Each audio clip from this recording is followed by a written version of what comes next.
Inkpulp Live, you guys, Wednesday night. Myself, Jazzy, Jamie Wood, Brandon Graham, who is our special guest and guest host this week, you guys, because I don't know if you heard about this. Jamie, we'll address this right away. Publicly. In Atlanta, big crunk party, big crunk festival, because Outkast was put into the Rock and Roll Hall of Fame, right? Yep. So as you know, Shawn, big hip hop fan, lives in Atlanta. He was at this Atlanta crunk party and got into a pretty serious jet skiing accident. So he's laid up. He's getting, both legs are broken. I think you saw the photos, but like the motor of the jet ski, it like seared his beard off. So he doesn't have a beard anymore. So what we're trying to say is, guys, send Shawn well wishes, make a little card, do a little drawing of like a little jet ski with like a shark. Really rub it in. While Shawn's gone, we've hijacked the channel. The show must go on. Yes. The inmates have taken over the asylum. And guys, do not worry. Shawn is not hurt. He's actually just sick tonight. His gross kids at home got him sick. And so he's ill and would never not show up. But when you're sick, you're sick. So we wanted to keep the party going. While Brandon gets some files together to send Jamie, can we get into the business? We can. Let's do it. We got some fan art. Oh, shoot. I'm unprepared. I need to look and see. Art of Kev Tiharina on Instagram sent this bad boy in. I apologize for the screenshots with the numbers on them. I need to ask people when they send art in to just send me the art clean. But Kev, if you're in the chat, thanks so much, buddy. This is an awesome piece. So good. And this badass piece is Con or XX on Instagram. You got Arachnid Enforcer, Gangster Boogie. Super sweet, man. Really cool. The lettering on that is so good. Yeah, it's badass. I like when people incorporate the logo. Yeah. It's great. Speaking of which, you guys, we're at almost 80,000 on the Arachnid Enforcer Kickstarter. The campaign's over, but the late pledge goes till, I guess, the end of December, because I'll be in Tokyo in early December at Tokyo Comic-Con. So I want to promote the Kickstarter there. But if you haven't gotten everything you want to get, spread the word. There's some original art still available. Grab the Wayshack variant cover, Scotty Young variant cover. But yeah, we're like $700 shy of 80,000 on this. So can someone just spend $700 tonight, Jamie? Can someone just drop? What could we get for $700, Jim? Let's look. You can get some original art for $700. You can get 7 retailer tiers and give the books out next year to trick-or-treaters at Halloween. Whatever you want to do. Whatever you want to do. Thanks to everybody who's in the chat for joining us tonight. West Coast Dave, Sam McClurg. Sam just had a Kickstarter that wrapped up this week, I believe. Yeah, Dave, Shawn needs a Feel Better bagel sent to his front door. And then what else we got? Oh yeah, I just turned this in hot off the presses, hot off Mike Spicer's computer. Barbaric Volume 5. I'm doing covers for this whole series. This is the issue 2 variant cover. This will be out in January. I showed off issue 1 cover last time. This is But, insane. This is so dude, good. Spicer, his colors on this are just madness. We're going for it. We're going for it on these covers. I got Cul-de-sac cover issue 4, Jonathan Wayshak's book, over at Bad Idea. This baby drops a week from today. So next Wednesday, Cul-de-sac issue 4. And then while I'm promoting books, let me, I'm going to switch my camera real quick. Something really cool came out today. What's that? Let's see. Colossal Kaya from my homeboy Wes Craig came out today. But this is kind of a Kansas City Art Institute reunion. You got Nathan Fox, Mike Huddleston, and myself are in this book, along with Declan Shelby, Ryan Stegman, James Herron. So you guys know Wes Craig is like one of the best writer, artist, storytellers in comics. So this is just an awesome kind of anthology issue where Wes starts it off and then passes it on to James Herron. Mike Huddleston did this story. This is super badass stuff. And then we got Declan Shelby. Declan is super awesome. We just saw him in New York at New York Comic Con. Nathan Fox crushing it on these pages. Oh, nice. How awesome that is.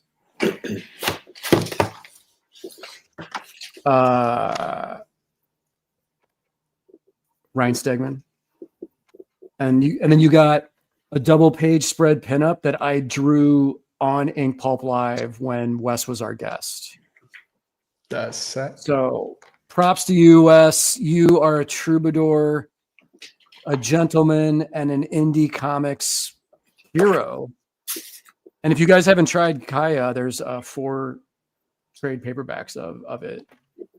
But that's in stores today. Check it out. And Brandon Graham, what up, dude? Hey. Hey, Jim. How you doing? How you doing, man? Good, good. Thanks for having me on. Of course. Thanks for being here. Brandon, you and I are old friends. We met in the early 2000s, probably like in 99 or 2000. Yeah, I don't remember when there's a photo of us together where I look like a teenager and you look like the same man with a different colored beard. Yes, it's all black beard. There's no gray yet. Yeah, we were kids. We were little kids, and yeah. But at some point we lived in the same city, and I think that's when we became blood brothers. Yes, yeah, and even rocking the Girl Scouts variant cover for me. Oh, that was fun. Look at that guy. That's so good. There's even a little cameo. There's a little drawing. There's a little photo of me. I Googled your face and just glued it in there. Killer cover, man. So I pulled out that Samurai cover. I don't know if you suggested it or if I just was like, this is what Jim needs. The old Samurai cover. You familiar with that? Yes. Yes. I love Samurai. Is that Neil Adams' studio put that out? It was Neil Adams' studio, but I think it was Mark Beecham that drew that issue. Beecham. I like Beecham stuff. I met Beecham in the basement of a bar I worked at briefly in New York. Oh, no kidding. That's awesome. Yeah, really, really cool guy. Was he a New York guy? That would explain him maybe meeting Sienkiewicz when Sienkiewicz was still in New York. I think so, yeah. Okay. When I looked up recently, not to get too into the weeds, but when I looked up recently, the great adult artist Kevin J. Taylor died recently, I found out. And when I was trying to find more information of it, it was Mark Beecham that had written the eulogy for him. Oh, no shit. Wow. That's great. That just happened recently? I think last year, yeah. Wow. Okay. Damn. And guys, we're going to hang out and draw, but we're also going to I want to show off. If you guys don't know, I'm assuming everybody here knows, but Brandon Graham, King City.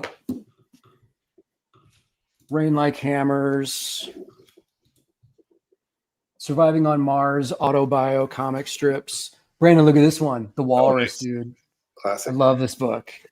And then, dude, Royal Boiler, the Brandon Graham art book. If you guys don't have this, get this book tonight. Like, find this online. Dude, I was looking at this last night, and we were both living in Portland when you put this together. Yeah. And Alejandra and Trisha like helped you put all this together. This feels like 20 years ago, but I hadn't looked at it in a little bit, but looking at it last night with fresh eyes, it was like, this is a fucking winner, dude. This is there's thanks. So much good stuff in this, man. Get that. Really, really good. Oh, and the more recent, the Moonray. Oh yeah. Which was, you did this was Kickstarter.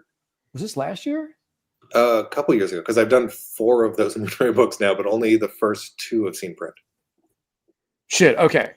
So we have so much to talk about, dude. Especially the Kickstarter stuff. Do you want to switch cameras and draw a little bit?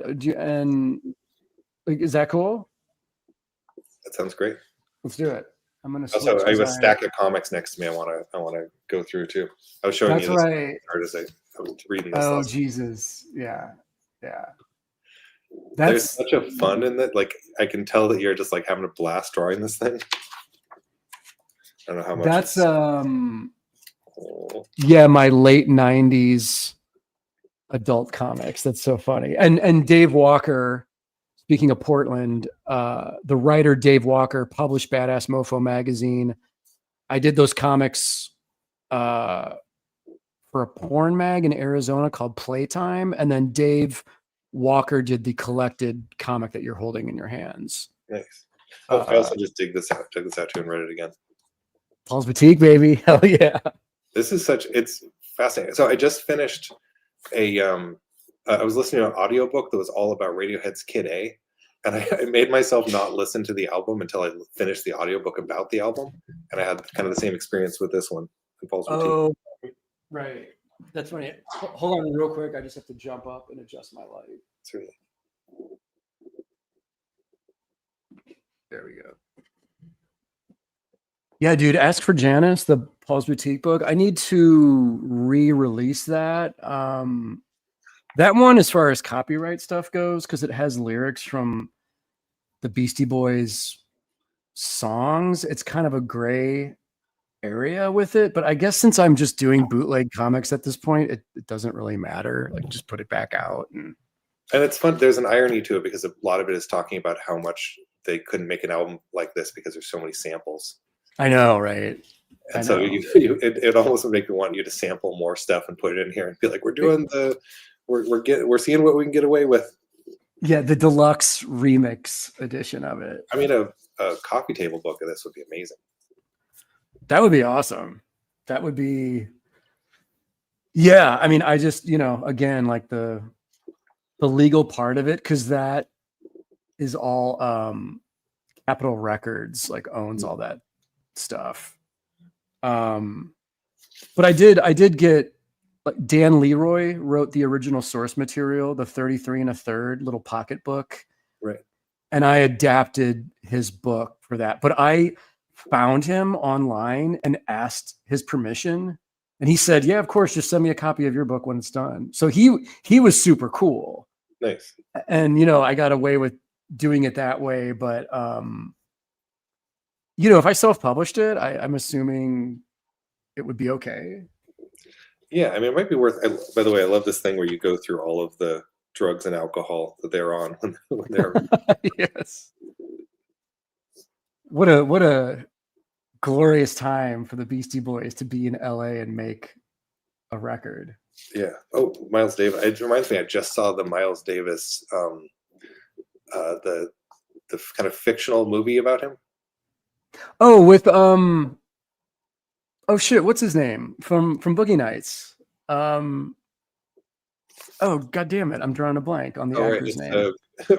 Yeah, because it's the Star Wars actor from.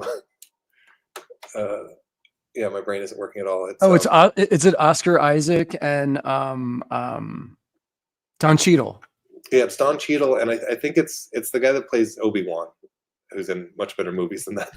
Ewan McGregor. Ian McGregor, right? Oh God. Okay. Yeah. So it's Ian McGregor as a journalist, and then he's hanging out with Miles Davis. And if I understand right, it's basically they just wrote like this is the kind of thing that would happen, because he's pulling guns on record producers and things like that. Yeah. I think the movie Don Cheadle was like obviously a huge Miles fan. And I think the movie was his passion project. And I'm a pretty big Miles fan. I don't know everything about his life, but when I went and saw it in the theater, I was kind of like, I don't know if this is the actual story of Miles Davis. I think this is just shit that they made up. I think it's Don Cheadle doing fan fiction. Right. That's a good way of putting it.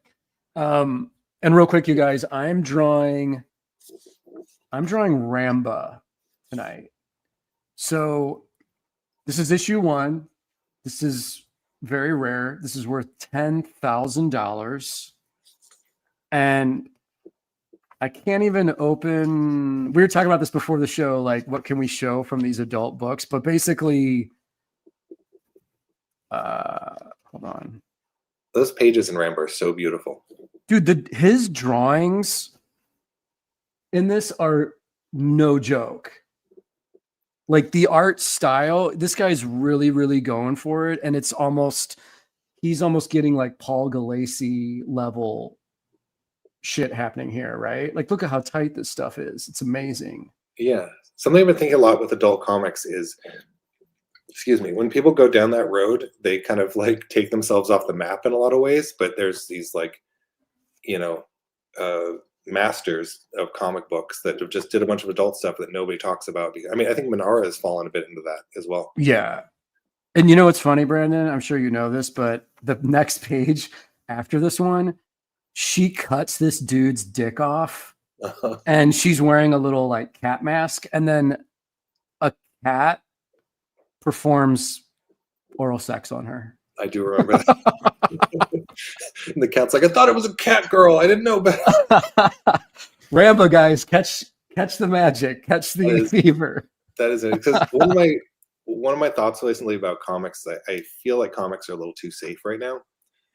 And I think that's one thing about like doing adult book stuff, and also like the Kickstarter books that you're doing, like where you're just like, here's my take on these classic characters. Oh yeah.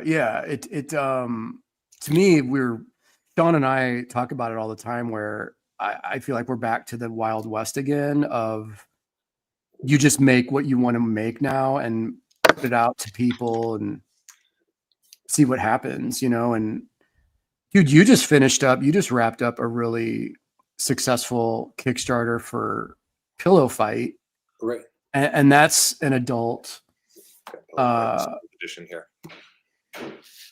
Oh, nice. Yeah. Is that the original? Yes, this came out in 2006, and then I recolored the whole thing. I was like, how much is this going to show? So I did a color edition. I added a bunch of new pages. I sent Jamie over a couple of the new pages from the new 2 projects I'm working on. Nice. I can show those right now if you want to take a look at those. Sure, yeah. Here's the cover.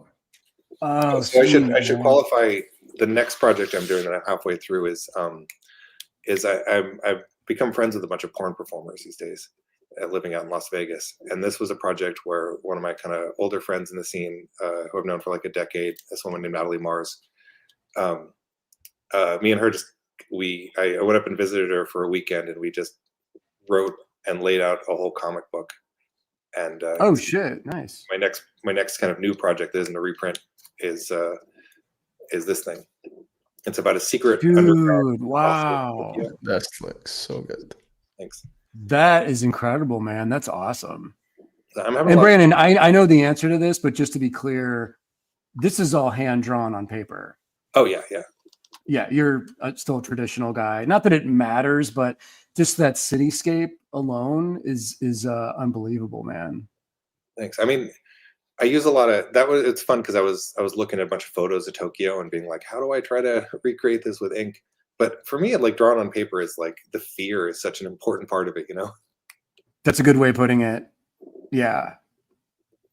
The fear is like a motivator. Oh, cool. Ginger Bear says that he met Natalie and his wife used to work with her in LA.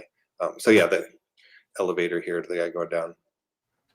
But yeah, the cool thing about working with Natalie, It's she's awesome. a comic head too. So we can talk to her about what works sequentially, and she knows a bunch of, especially adult manga. Oh, that looks great, man. Thanks. What's this book about, Brandon? Sorry, you were telling us and I cut you off. Oh, it is essentially it's about like an underground Tokyo brothel with a bunch of like cyberpunk clones in it. It's cut into two parts. The first half is basically like a tour of the whole place, and I have at the bottom of the page there you can see the Yakuza guys. There's a guy with the diamond mask on, and the guy who's lighting his finger on fire. But basically, the idea, it's the first half. It's a tour of all the things that you get in when you go into this place. And this is the door woman here. There's a robot dog that sniffs you when you walk in, and then this woman, they've covered her ears and her eyes, so she has to identify everyone by smell. That's awesome. Oh wow, man. Yeah, good, man. And they give you a different animal mask when you walk in. So yeah, the first half is all this Japanese businessman going through a tour of the place, and then the second half, you get each of it is sectioned off by different colored cards. And when you buy the book, it's gonna come with different, basically like hotel car keys to get into different sections of it. So I was thinking that would be a fun way to do the Kickstarter tiers. Oh, that's great. And we're going to print out coasters and menus. Oh, so this is for the new Pillow Fight stuff. Oh, beautiful.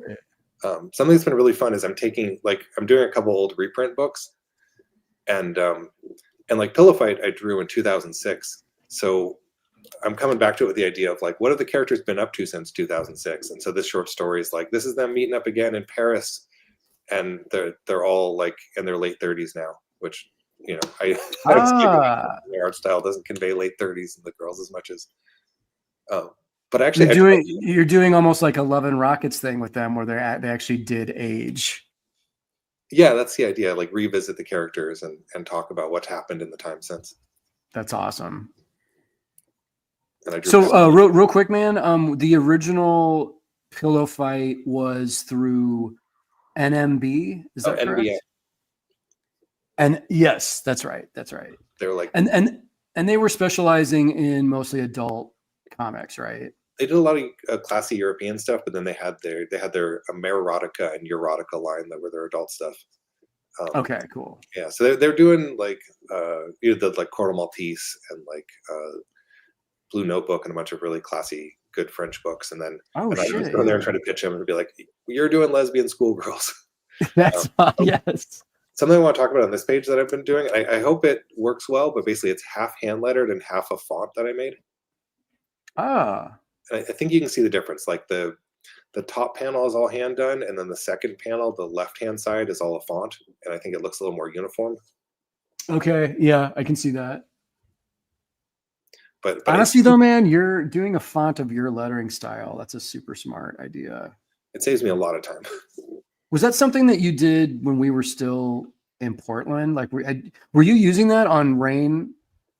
Like hammers? I started to work on it then. It actually took me a year. My friend Shawn, who was the publisher of Living the Line, who's putting out this book. Oh yeah. He's really good at pre-press work, and so he helped me kind of navigate the font a little bit. And a little bit from I got help from Phil Barlow, the artist of Zooniverse, who did all the designs for the Extreme Ghostbusters and Alf and a bunch of 80s cartoons I was a fan of. Oh, no shit. Yeah. That's really random. That's awesome. I have this thing lately where I've managed to become friends with a bunch of my childhood heroes, and it's so cool to like talk to Phil Barlow, or like I had Matt Howarth on the phone yesterday. Oh wow, okay, yeah. And just to check up on these guys, and it always feels like I don't know if it's hubris, but I'm always like, this is like calling myself in the future. Dude, that's cool. Like an old cartoonist. Yeah. This stuff looks beautiful, man. And you're I always make a point of shouting out your colors, because you color your own work too. And I am a huge fan of your colors, man. Like always just so classy, well placed, never overbearing. Do you have a specific approach to coloring? Yeah. I mean, for this one specifically, I was trying to go even lighter than I usually color. because I wanted to have this like I had this idea on the previous page. You can see I was really I have my theory that porn comics it's not about setting as much as it's about character interaction. So I was specifically being like, I'm going to draw a bunch of these pages without ever really showing the environment until I get to, I think it's page 4, where you actually see like that they're outside of a cafe, but it's just the table. And then I was doing the tree shadows without drawing trees. Right. And for me, it's like, you know, for me, that's like a kickflip. I'm like, look at this trick I'm doing. But I think people reading it, they're just like, I get it. I love it. It's almost it almost has kind of a Sunday comic strip feel to it as well, where if the panels are just focusing on the characters, but you need that one panel of like Calvin and Hobbes walking across the lawn just to let us know that they're in the front yard or whatever. You know what I mean? So like you just need that first image of the woman getting up from the table to let us know kind of what the setting is. Yeah, exactly. Oh, this is a good opportunity because that Pepe Le Pew joke at the bottom right there. Yes. I was debating if I was going to go with that joke or if I was going to go farther with the cat in the basket joke and basically have the cat going up to the girl who's dressed as like a sexy cat and saying like, my culture is not a costume. And I was like, is that too much of a yeah. That's awesome. Or do I want to go full Pepe Le Pew and risk the lawsuit? I love the Pepe Le Pew just because I like when you put in the weird cartoon comic references. And going through your books the other night, there's a lot of that in your work where you can tell that you are a fan of pop culture, movies, animation, comics, and you reference that in your work fairly often, right? Yeah, it feels like I'm getting away with something in a fun way. Like just really stupid. Like even like I need to do a balloon on it, but there's a page there where the guy sees the girl and he's yelling out Jacques Chirac. And for me, that's just funny what a French person would yell out when they're. I have some of the originals here too. I can run through these really quick. You can see hell yeah! Oh yeah, man! And you can see really that line. Look at that line work. I was gonna add trees here, and I was like, maybe I don't need to. This is it. Another page. Beautiful. Here's a drawing. Beat up the paper here of the T-shirt I did for Natalie. And then, oh, that's awesome, man. Here's the 2-page spread of the. Oh yeah, yeah. Can you hold that up to the camera more, Brandon? Can we see that? There you go. This one's interesting because it's really long because I had to create the perspective lines for it. Oh sure. And so on this side too, it has this, like, the perspective dots are way. You had to get your vanishing points. Yeah, exactly. And that's something I really like. I saw an artist recently that was doing it with a string, where she'd stuff a in it. Yes. But yeah, I really like the tactical part of. I know Shawn's really big on craft and everything, and something I really enjoy about is when you have to like if you're drawing a city scene and you set up a bunch of like boxes on the floor to figure out the perspective. I think that's so much more fun than like just Googling something. Oh yeah, yeah. Those are great, man. Thanks. So and for your line work, man, you're a pen inker, right? Like right as you break out the microns, like you're. Yeah. Did you ever mess around with brush at all in the beginning of your career? Or? Well, recently I keep doing sketchbook pages with brush, and I have some idea that I'm going to do a brush comic eventually. Oh, okay, interesting. But I remember when we were hanging out, I was using the pens you're using are bizarre. You have those chisel tip things. Yeah, that's my go-to.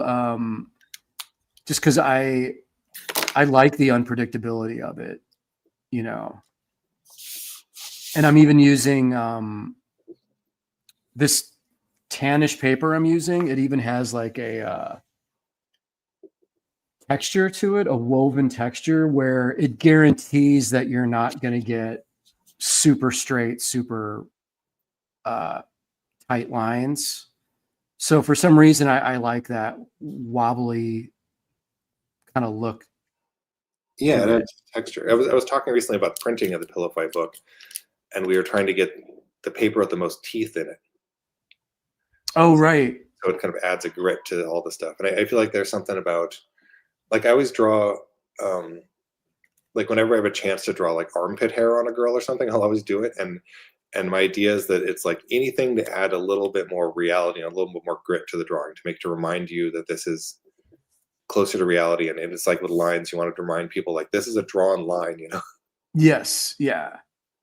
Yeah. That's my thing. And like the reason I never did digital art or adapted to digital was it all just looks, it's almost like it's an attempt to trick people into thinking this isn't a cartoon or something. Yeah. And for me, it's like, no, I want it to look like a cartoon. I want there to be an unrealism to the things that we're doing. And to me, that was always sort of the appeal of comics and cartooning was, you knew this was something else, you know? Yeah, yeah, certainly. And it's interesting that we're in a place now where like the delivery method of ideas, there's so many ways that feel like more convenient for the way the internet is set up and the way people ingest stuff. And I feel like with comics, it puts us in a fun position where we're like, we have to really think like, what's the value of drawings on paper and what's the value of comics? Yeah, exactly. It's so many options, man. I mean, the thing is though, you and I have been in this long enough though, that the ink and paper route, like that was our only option we had when we were starting out, you know? So Yeah, yeah. And a lot of the tools I use them because I use them rather than I use them. You know, it's like Micron's the artist Robert DeJesus that was doing stuff for Ninja High School back in like '95 was using these or something, and I'm like, I'm set. I'm doing those. oh wow, yeah. Ninja High School, man. Oh yeah, I just saw. Speaking of Kickstarter, Antarctic Press that did Ninja High School just did a Your Hunter from the Future Kickstarter that I've been looking at. Oh no shit, that's awesome. Yeah, I didn't really. Do you remember that movie? Yes, that's kind of like a bad B movie, actually. Yeah, yeah. I like the title spoils it because he's a caveman, and then they find out he's from the future halfway through the movie, or he's like a Yes, Star Wars guy. yeah. That's funny. Back when I was working on Profit over at Image, whenever there was talk about movie talk, I'd always just send them the trailer for Your Hunter from the Future. Like, they already made Your, guys. Don't worry about the Profit movie. That's amazing. Yeah. But apparently it was based off of, I think, a European comic. So you just reminded me of you took over. How did the Prophet thing come about? You taking Rob Liefeld's character and you basically rebooted the series, right? Right, yeah. Yeah, there's a whole line at the time. Like Joe Keating was on Glory, and I think Tim Seeley was writing that's based on the name of the book that he has. But yeah, and then Rob was relaunching Youngblood around the same time. Yes. Yeah. Yeah, basically Image, I think if I remember right, Image went to James Stokoe first and he turned it down. That's funny. And then they came to me. And for me, it's just like before that, I was just a writer artist, you know, and doing my own stuff. And so it never occurred to me to write a series with other people on it. Right. So it was a fun problem to figure out where I was like, what can I do to take this 90s superhero comic and make it something that, like, almost at the time I remember joking that it was almost me like there's a Federico Fellini quote where he talks about, they ask him like, why did you not just go film in Venice? Why did you build Venice in a studio? And he's like, to put myself in it, I had to build it in a studio. And I kind of felt that way about Prophet, where like I was like, to come to terms with 90s superhero comics, I wanted to be like, how do I make these things that I would go to the store and be excited about? Because I should qualify. I had a relationship with 90s superhero comics. I was always like, these are getting in the way of the cool stuff. Oh, for sure, man. Which I feel differently about now. So did you have to pitch all this stuff to Liefeld, or how did all that work? I mean, it was Eric Stevenson was kind of in charge of it, the publisher of Image. Yes. And basically they were pretty on board. Originally, it was just me and my friend Simon Roy who was doing art on the first 3 issues, Right. and I had a rough idea for setting it like 10,000 years in the future and making it essentially like a heavy metal magazine style Conan. And That's so awesome. it's funny. It was really easy sell on the idea. They're just like, just do it, and then the coloring took us a long time to get right. Oh, really? Yeah, we went through a couple colorists. Eventually, I think the first 3 issues were done by. I'm spacing on his name right now, but the majority of it was done by my friend Joseph Bergen. Okay. The prophet. We all got prophet tattoos on our arms afterwards. Everyone looked on. Yes. So wait, who had the problem with the coloring? It was just Stevenson Rob? was really specific about wanting. And Rob was really interesting because he was mostly just like, do whatever you want. And I remember I would always message him and be like, any advice where we should take the story, what she would do with this? And he'd always be like, you're doing great, just keep going. And I'd be like, send me some Nice. direction here, dude. Nice. My opinion of Rob really, I got a really fond opinion of him after working with him for a while, because he's just like, he's like a guy that had. I'm getting a call here. I'm gonna hang up on him. Sure. Yeah, I was gonna say your camera cut out there. There we Sorry go. about that. Like Rob, like, he was like the can't draw feet guy forever, and then getting to know him, and like, I got to go to his house and hang out with him and stuff like that, and like, he just loves drawing and has an enthusiasm for it, and just like that ethos of like, I don't care what other people think about my stuff, I'm going to make it for the people that love it. Oh yeah. Yeah. Oh yeah, and West Coast Avengers just pointed out that Daniel Warren Johnson he said his first published work in one of those Prophet books, but I think it was not his first published, but it was his first published at Image work, because I think he'd done some self-published or smaller stuff then. Oh shit. But yeah, Okay. Daniel's fantastic. Yeah, I just saw Rob a couple weeks ago at New York Comic Con, and I always like chatting with him and catching up with him. I don't know. I've never had a problem with him. I guess he's viewed as sort of a controversial person in comics, but I don't know, man. I don't think it's all kayfabe sometimes. It's all just sort of an illusion. I think. Yeah, I really long for a comic scene that is just basically like, I feel like you go to the comic store, and if you get into a conversation with anyone there, it's always like, oh, you like Ninja Turtles? What's your favorite run? And it feels like it's only online that people have controversial figures in comics. It's like I can't imagine arguing with someone. Like, usually when you argue with someone in the comic store, it's just like, I think John Byrne did the best run of X-Men. No, Bacalo did. It's like, like, that's the comics community that I'm kind of want to be part of. Sure. Yeah, so, it's not. Yeah, just Rob loving comics. I'm like, cool. Love that you love comics. Keep making them.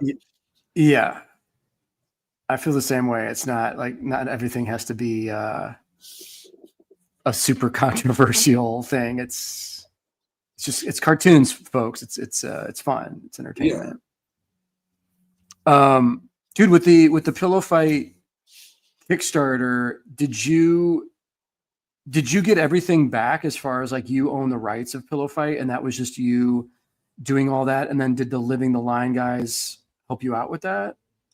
Yeah, well, NBM was really great. They were always been super casual to work with, and they were just like, you own your stuff. We're just gonna basically publish it and do whatever you want with it. And so I've been holding on to it for years. And it was actually, I colored it initially because Corey at Wood Rocket, it's a porn parody company that. Oh yeah, Corey. We're friends with. He was talking about doing a comic line years ago. Yes. But he was trying to get him in adult stores, and basically coloring books sell there, but he's not really convinced that comic books will sell when people are going to buy dildos or whatever. Right. But so yeah, basically he kind of got me to color it, and then it was just sitting on my computer colored, and then we started talking about. I basically started this Natalie book that I was telling you about, and I was like, oh, also I've got these other books I'm just sitting on. I've got Pillow Fight and Perverts the Unknown. Let's do new editions of those, get them back in print, is to kind of like remind people that I did adult comics. Yes. And dude, it went the Kickstarter, like your numbers, it went well. Like you did really good. And I mean, it's funny because you did better than a lot of other comics that are just like all ages Kickstarter comics. Like doing a adult one, it's a pretty specific audience that you're setting yourself up for, right? So the fact that it did what it did really well. Can people still late pledge to that, or is that completely over with? I think it's over with. I'll need to talk to the publisher because it'll be interesting if we kind of keep it as a thing that people can order it off the Living Line website. But yeah, I'd be interested in talking to some of the people that ordered it, like if they, because yeah, I think we sold like 700 copies or something. We'll keep it in print. Like maybe we'll do a bundle of, because I'm going to do Perverts the Unknown too, and I have a bunch of short stories. Like I have like 100 pages of adult short stories. Nice. So might be cool to bundle it. And I'm not like abandoning doing science fiction comics too. I've got I'm in a funny position now where I think 5 half-finished comics that I just got to the point where I'm like, I'm going to hunker down and just get my plan is if the market sustains it, I'm going to do 4 Kickstarters a year. Holy shit. And just get like a mix of reprints and newer books out. I envy that. That's awesome. I should mention, we mentioned Alejandra Gutierrez earlier, a girl that I dated for a while that we're all friends with in Portland. I got a new pinup for her for Pillow Fight. Oh, no kidding? That's awesome. She knocked it out of the park. She did like a Dan DeCarlo tribute. Oh, great. Yeah, she's the best. She's awesome. Yeah, she's gotten back to doing comics again recently. What was that? She's gotten back again to doing comics again recently. Oh, good. Cool. So, yeah, people don't know her stuff. It's worth, I think it's Hellwoods is her Instagram. She sells her comics off of there. She can draw, man. Her stuff's awesome. Yeah. I met her because she has a tattoo of one of the Multiple Warheads comics that I did on her wrist. Is that how you guys met? Yeah. We met at TCAF. Oh, right. Okay. Yeah. I need to go back to TCAF at some point. Yeah, the technique I'm doing here on the hair, the scratchy lines thing, is a technique I got from her. Because normally I draw it so clean, but here it's just like can you do that again real quick? So just so we can see. Oh, just the I'm just doing this like really scratchy shines on here. Nice. Okay. What number are you using for micron? I've got a 2 and a 3 that I'm going back and forth on. Oh, okay. So you got the small ones. Normally I go on the comics. I go between a 3 and a 5, but I know that you go much chunkier. Yeah, I have the 5. I've got 3. But you know, I do rely on the calligraphy pen for most things. But then when it's time to get some detail going, it's good to have some smaller stuff as well. Yeah, so much of it. I feel like you can make any size line with a Pigma, but it's just about like it's almost like today. It's the number 5 emotion is what I'm trying to go for. Yes, yeah, that makes sense. When you were starting, man, like, because you and I were both kind of getting that label in the beginning of our careers as like the hip hop comic book guys. Yeah, because we both love hip hop music and graffiti art, and we would draw characters in our books that had baggy pants and whatever. And not a lot of people were doing that in the late 90s. Yeah, I feel like it was a weird thing. It was almost like it was like me and you, and I know Scotty was doing that stuff back then. Yes, yeah. Scotty and some of the lead heavy crew, like his message board guys.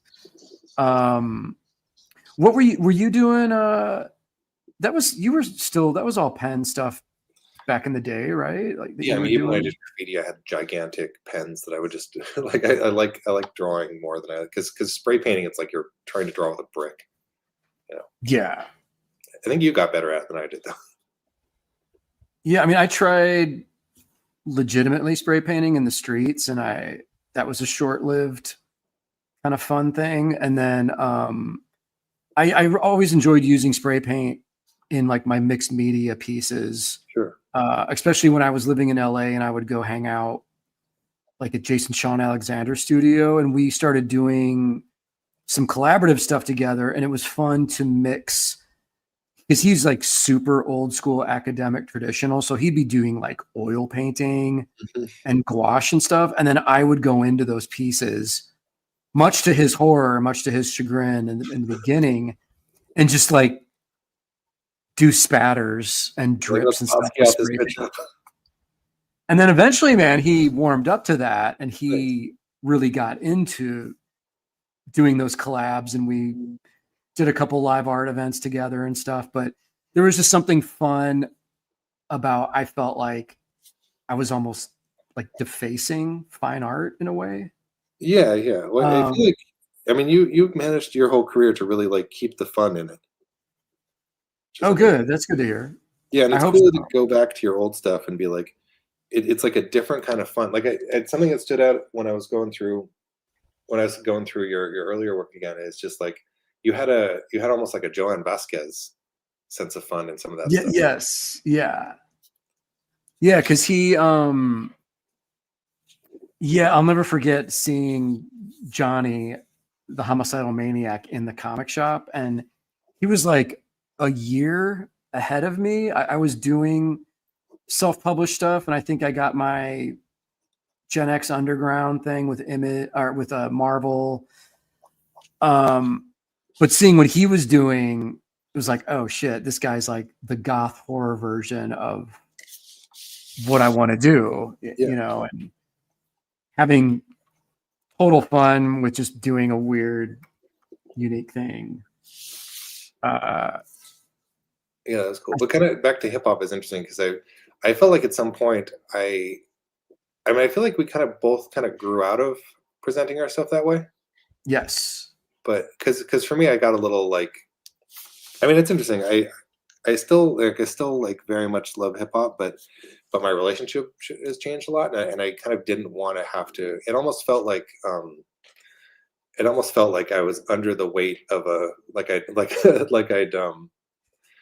signed up to be part of Zulu Nation or something, and I didn't sign up. Like I don't want to be out of the weight of an ethos that isn't mine. And I felt like comics, it was much more of a place where I was allowed to be like this is mine. I own this. Like you completely.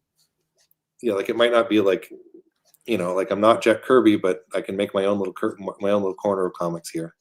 Yeah, and for me too, man. Like the longer I was around for with my career, I started getting that thing of like, I don't want to be labeled, man. Yeah. You can't label me as hip hop artist or this kind of artist or that. I'm like, I'm just a straight up artist, right? Like I'm a comics maker and an illustrator. And also, man, this is a good sign, but we both definitely got away from the hip hop label because neither one of us were invited to do hip hop covers for Marvel.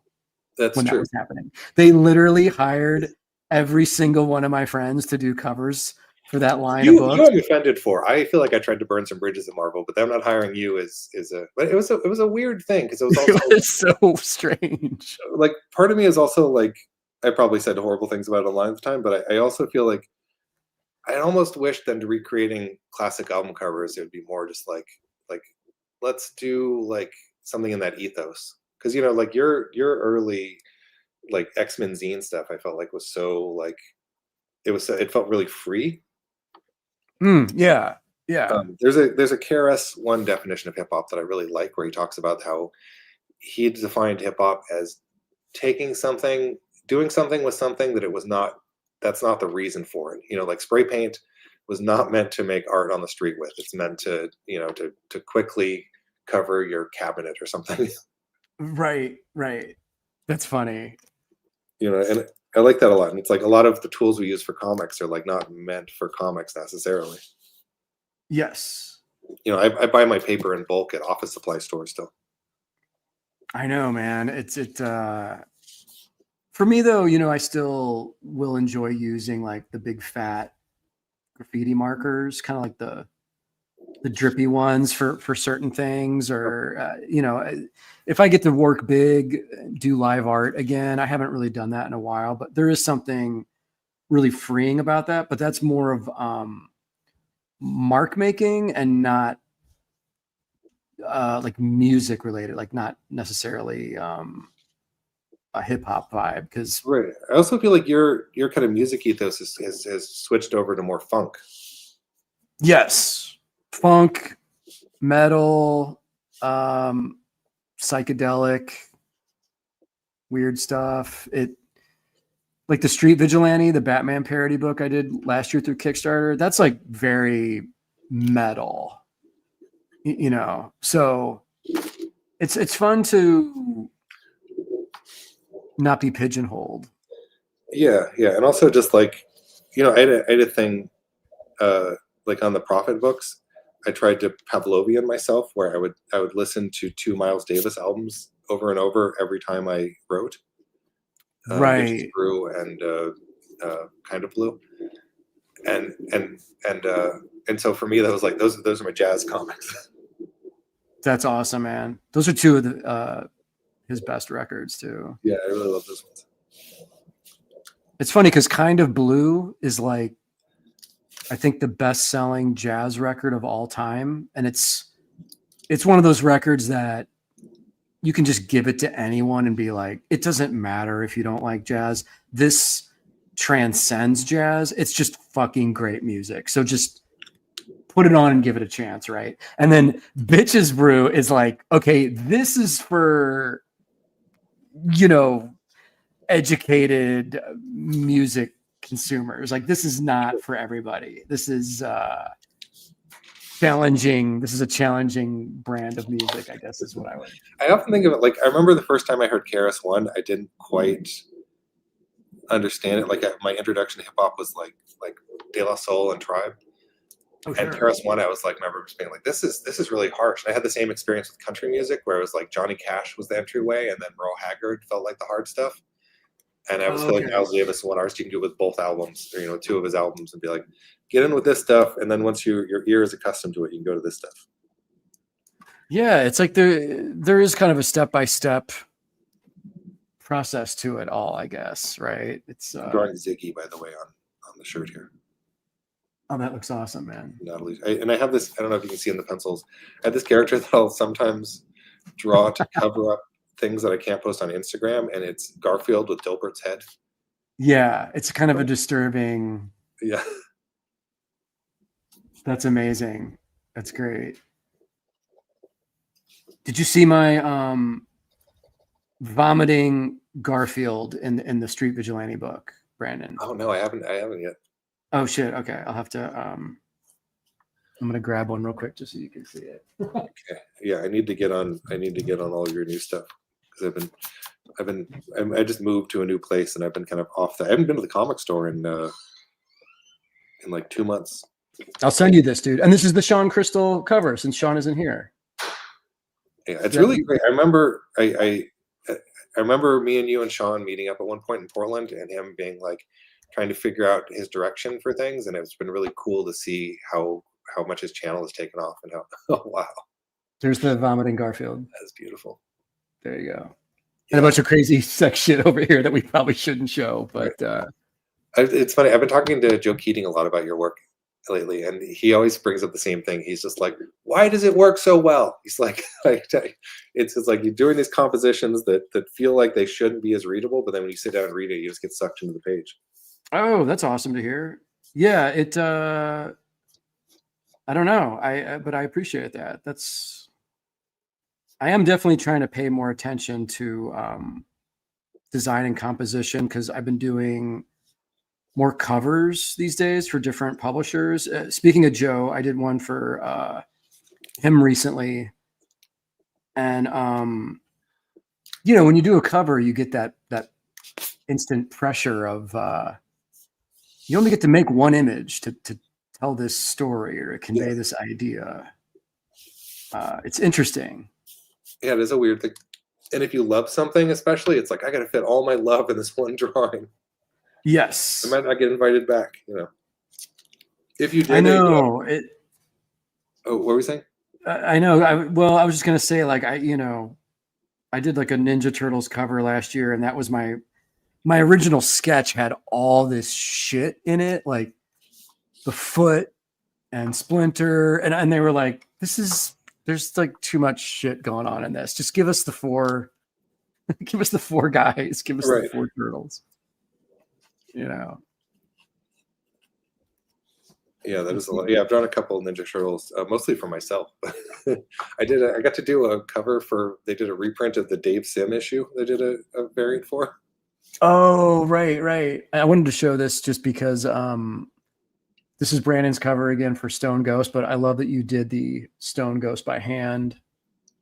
Oh, that's another thing that feels like fan art to me, is like, because I did the Girl Scouts, I redrew the Girl Scouts logo, and I kept it really close because it's a great logo, but I was like, I just want super close, man. Macho Tailfin. Gordy has got his cookies and tea. Oh yeah, I love that guy. Really dope, man.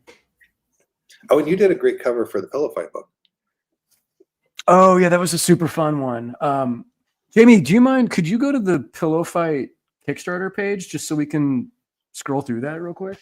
Give me 2 seconds and I'll pull that up. If you don't mind. I've been something to be interesting is I've been trying to think of what really fun extras to do for crowdfunded books are. Like I mentioned for the Natalie book, there's a restaurant in it. It's a bunch of like where all the chairs are her like bound up where girls sit on her, which is classy and subtle. Oh wow, yeah. We're doing a menu, like a fold out menu that comes with it, and coasters.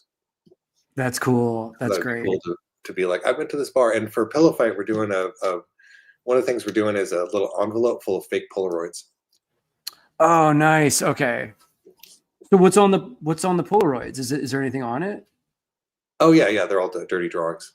Oh, great. Okay, cool. The idea is that they're Polaroids the characters all took to themselves. Got it. That's great, man. That's awesome. And I had I went out and I had a bunch of Polaroids here, so I just scanned the Polaroids so it has the same feeling of them. That's perfect. Okay. And there's the new cover I did. Oh, cool. Okay, so Pillow Fight. Oh, and Living the Line is the publisher, but with it, we're doing the adult line, which is called Over the Line. Nice. That's appropriate. I had to crop all these images to put them on Kickstarter. Does Kickstarter, I mean, do they set up kind of rules and regulations for when you make adult campaign? Like, do they kind of tell you have to put censor bars over certain things? And oh, there's my cover. Yeah. Oh yeah, you did a fantastic job. Yeah, so that's Shawn went in and scribbled over stuff to make sure. Yeah, so we submitted it initially, and they were like, "Rein it in, guys." So yeah, they're really particular. Okay. Like you can do adult books for them, but they're like, don't. EPHK's fantastic cover. Oh yeah, so good. His stuff is great. All that guy's work initially at your house. Oh shit! Really? Yeah. When you're in Portland, you had some of his books, and that's a sketchbook with it. That's the cover for it. We'll call it Royalty Reports. That's beautiful. I love. Oh, I ordered that. Yeah, that image is great, man. The thing I'm most proud about in this, we did a boring cover. So we got a slip cover that is going to come with the book. It's probably down below this, but and it's basically just to get people to not pay attention to it. It's like, here's this boring thing. Oh, that's one of the Polaroids. Nice. Okay, cool. You see, I scanned an actual Polaroid to get the texture. Dude, I love it. That's great. There's some smudging on there. That's awesome. And stickers. Oh yeah. Like they didn't cover up the. It's just like, don't look at this butt, but this is banana penis. So you can have a banana dick, but not okay. I don't know. Yeah, they proved that. So this is the boring cover. A bunch of Ernest Board 9, and it's like articles on folding cardboard and paper cups.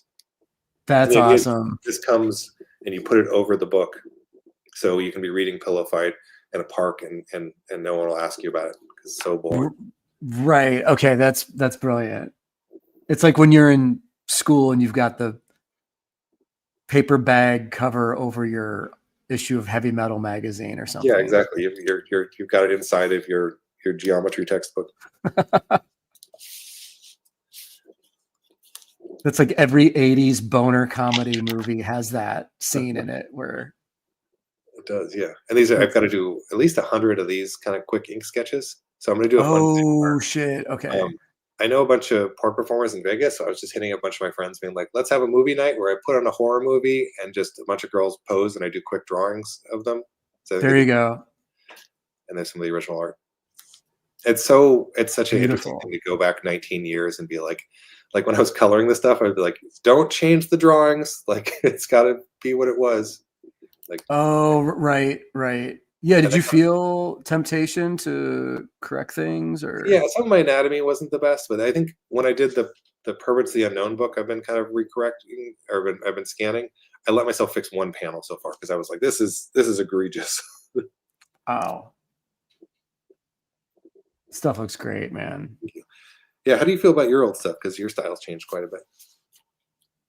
Yeah, I mean, I look back. I can look at it now fondly, as far as it's just old work, and so many new things have happened since then that I guess there's a charmingness to it. But there was a period where I didn't want to look at any of my old stuff at all, ever, and I just kind of disregarded it. But I don't know, man. We've both been at this for, I mean, shit, I'm going on 29 years next year of doing this as my day job. So in that amount of time, you're not going to always, have work that you're happy with or, Sure.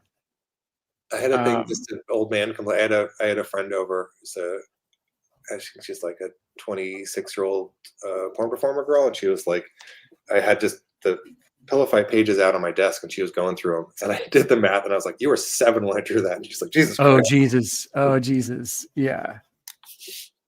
It's weird to meet fans at shows that are like, "Oh yeah, my dad bought your original work." Nice. Or whatever. I'm like, oh shit, that makes me.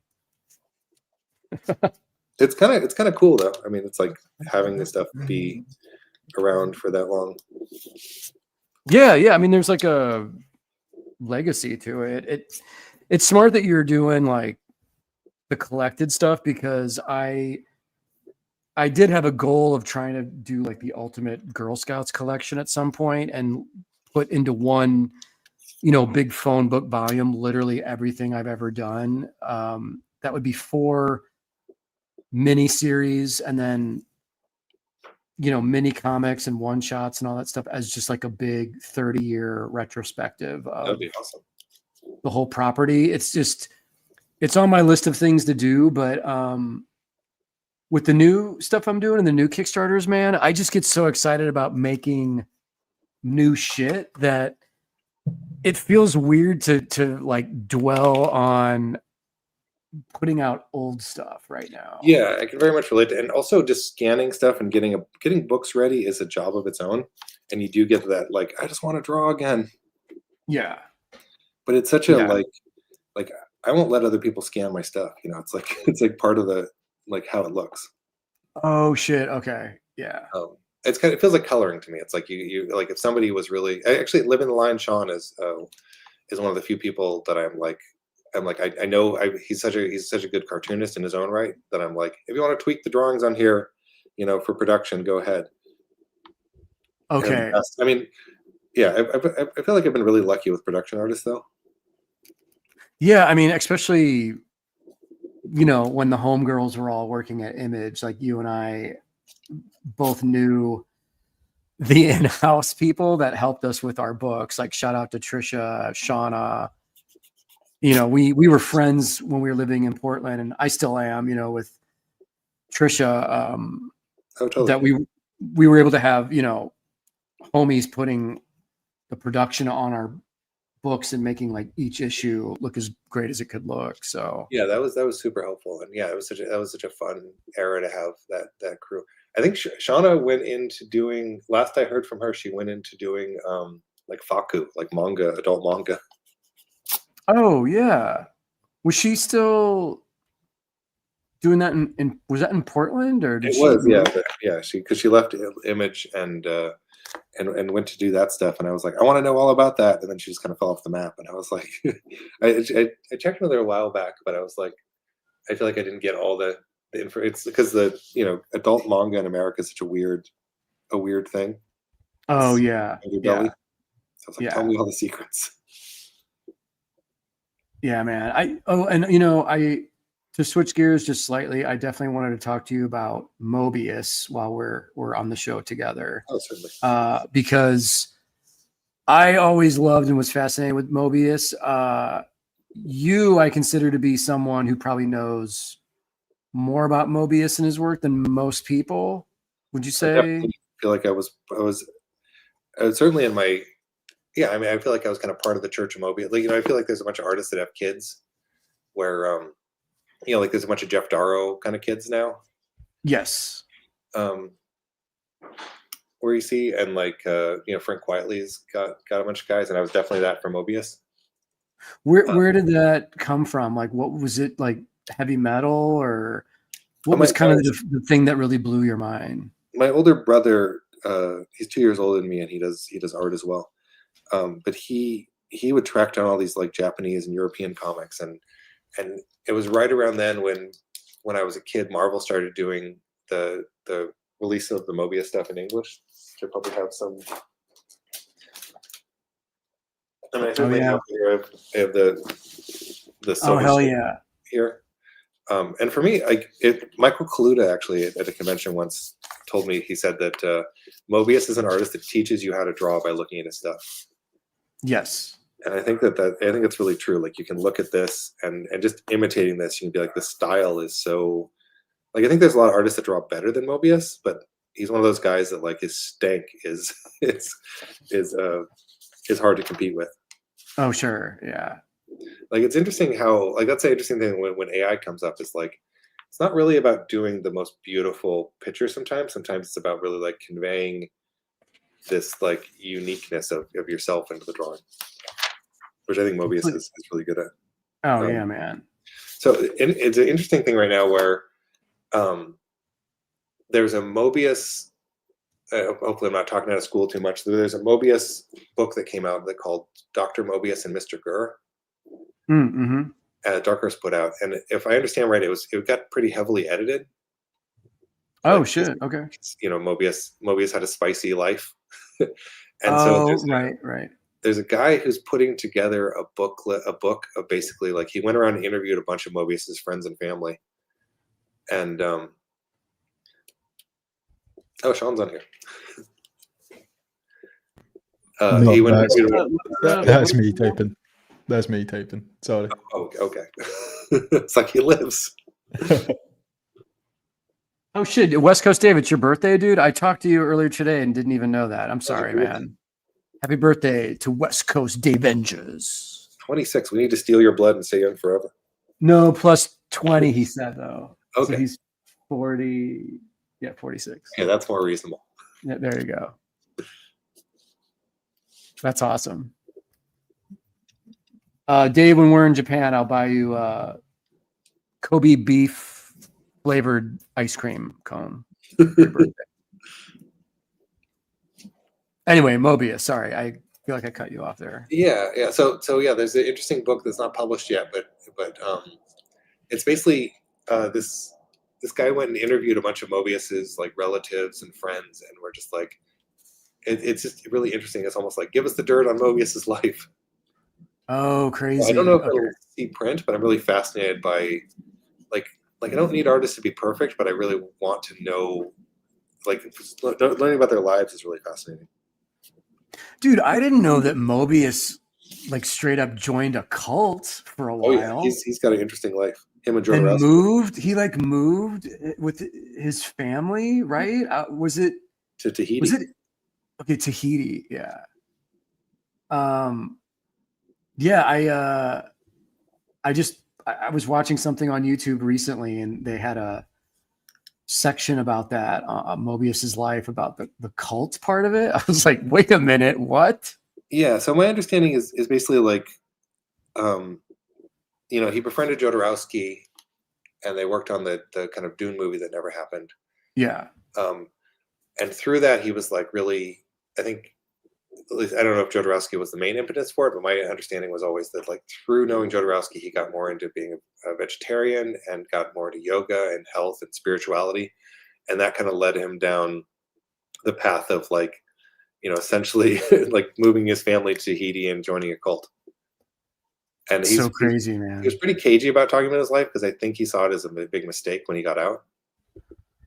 Right. Well, it's weird because when they show photos of the cult leader guy, he so obviously looks like a cult leader, scam artist type guy. Like it's so obvious that this is not a real thing. And then they go into detail about how, he convinced Mobius to do storyboards for their propaganda videos they were making to recruit people. And, it just kind of is like, oh man, was Mobius like completely duped by these fucking weird white people in this other country? I don't know. I mean, I feel like there's something really interesting that I learned about recently. There's a YouTube video where this guy, he's the guy in Europe, and he talks about kind of European comics history.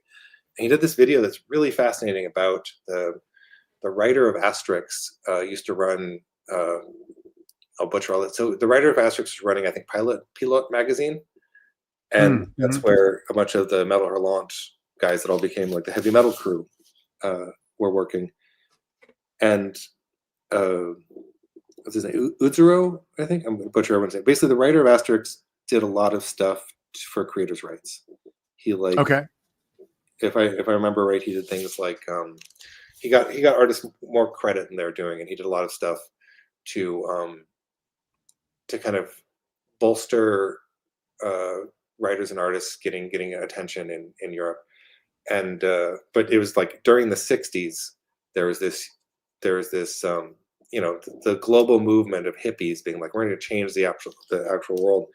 And my understanding, there's this famous meeting where Mobius and Droulet and all of the guys who started heavy metal met up with the Asterix writer, and basically like it was like a lunch where they were just like, you're fucking up. We need to change the world with art, and you're just like towing the water. And like it hurt the Asterix writer's feelings so bad that he just quit the magazine after that. Oh, and, no shit. Okay. Yeah, there's a famous Mobius interview where he talks about, he's like, I killed him because he it was all these guys that were like, basically they were young, hungry guys that wanted to change comics, and he was the establishment. But I don't think they saw that he was like just them older, Right. Okay.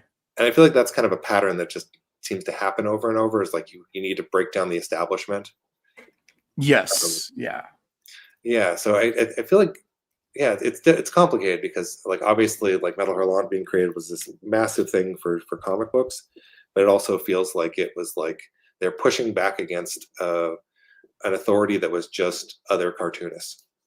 Right. And then they become sort of the tastemakers because they're the best artists, the guys at Metal Hurlant, but then do they abuse that power? Do they become like the bullies or whatever? Who knows? But right. Yeah, it's interesting because I don't really, but yeah, apparently that's so famous in France that they made a graphic novel about that day, about that meeting.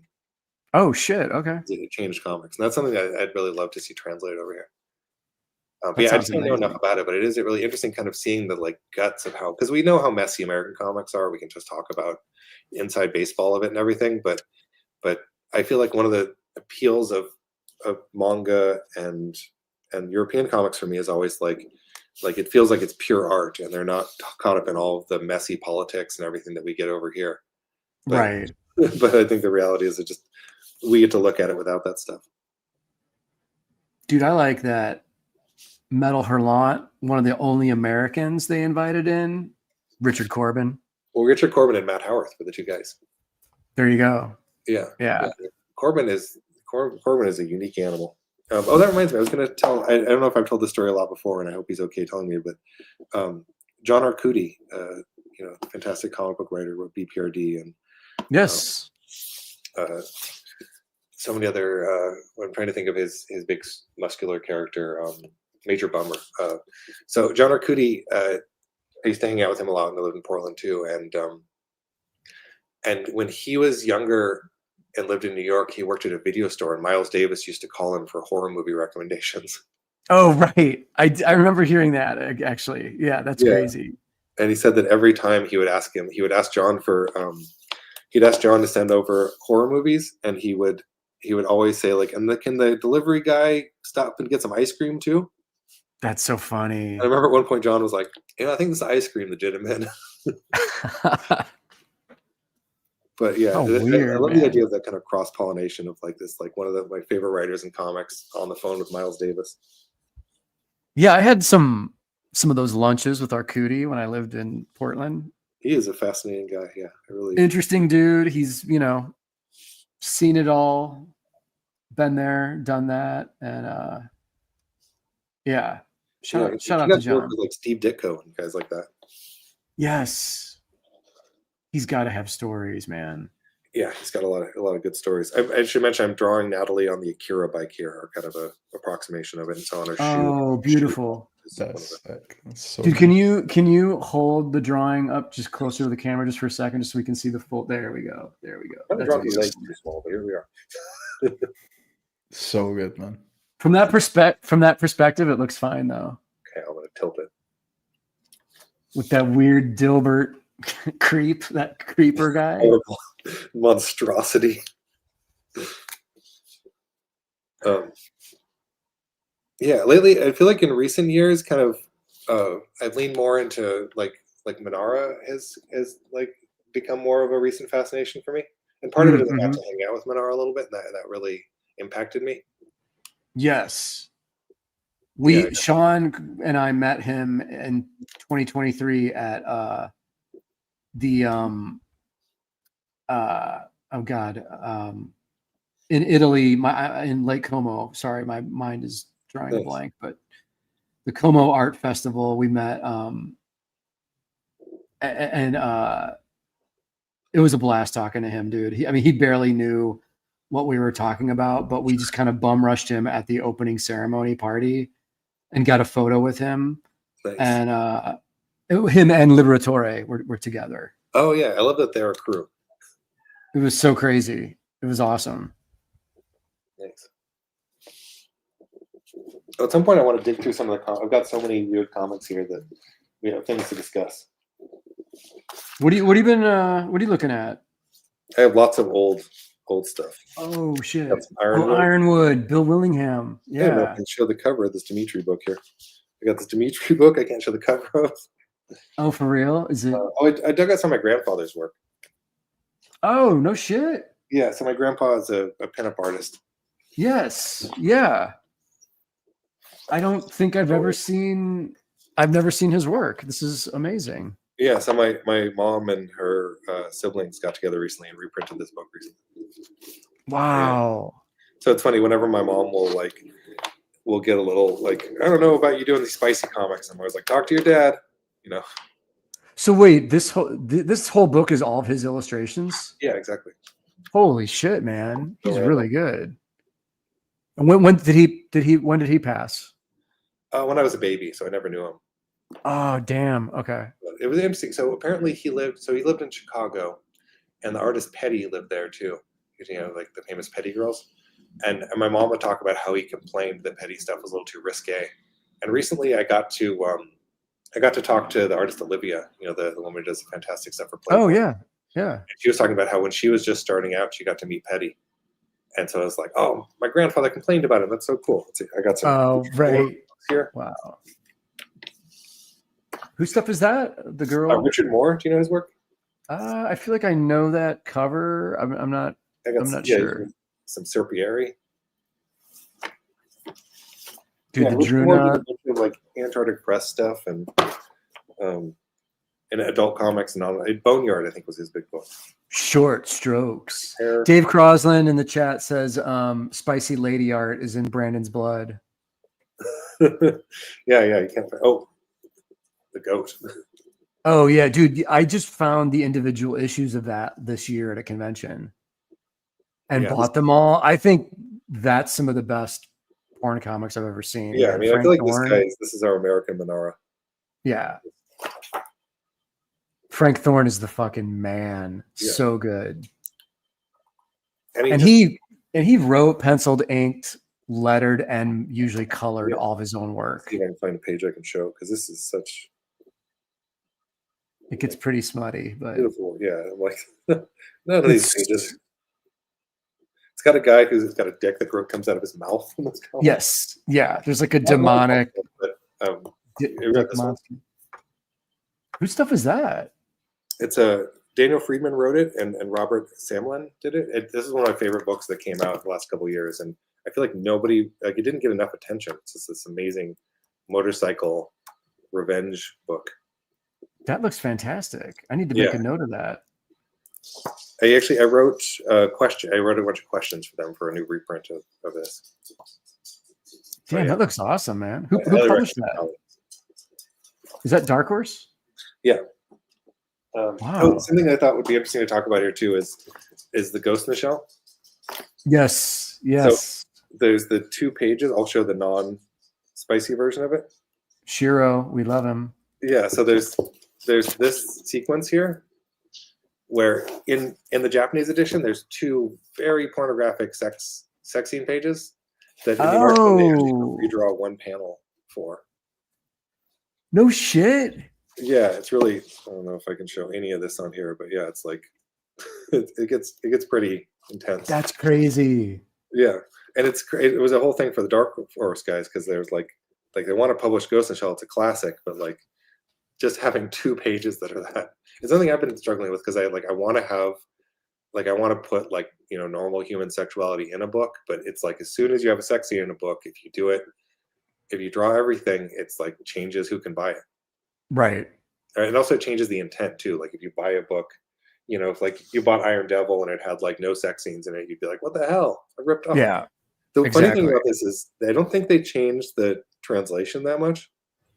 So he's saying like, geez, it's so hot and humid there. Good thing there's no men involved. And it's like, why would he care? Right.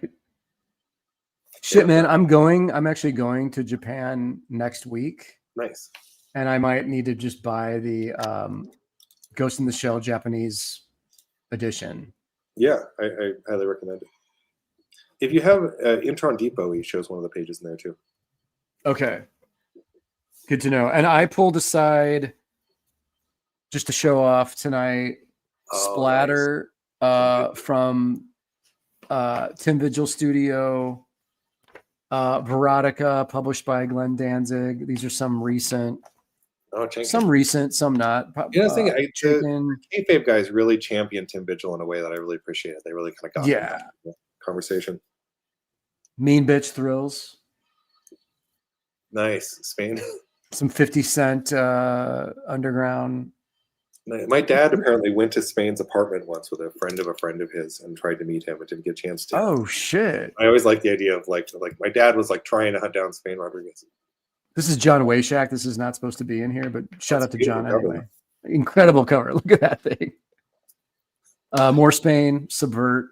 Nice. If there's a funny interview, you know how Trina Robbins, the late Trina Robbins, was like she was like crumb hater number 1. Yeah. There's a funny interview with her and Spain Rodriguez, just her hating fun. Her and Spain Rodriguez talking, and she's like, Crumb's depictions of women are just like really crude and horrible. And like Spain's like, yeah, you got to do better. And then she turns on him and she's like, you do that too, Spain. Oh shit. It's like the chicken, the foxes in the hen house. Yeah. You're no one's gonna win in that argument. I think you gave this to me, Brandon, when we were in Portland. Harold Head. Nice. That's awesome. I went to a talk on that artist's work. He was a Canadian guy. Dude, his drawings, it's Rand Holmes. Rand Holmes, right? His drawings are fucking crazy. How good they are. Yeah, he did. I really like. He did a bunch of covers of a free magazine in Canada, and he's got one. I think it's just like Mick Jagger on a giant penis, like riding it like a horse. Oh no shit! Oh my god, it's beautiful. He also did the first cover of Gay Comics. Oh shit! Okay, he's gay, so they just got they're like that wouldn't fly now. Classic Zap That's cover. I found this in Pittsburgh when I was there recently with Jim Rugg. The pervert Jim Rugg pointed this out to me. This is a cool Eros manga comic. I love that cover. That is so cool. But I don't think I can show any of this. I don't know. Well, that's not. Yeah, I mean that's just some dope shit. Look at that. Oh yeah. Some of the manga stuff they translate is so beautiful. I try not to bump my camera picking up onto this stuff.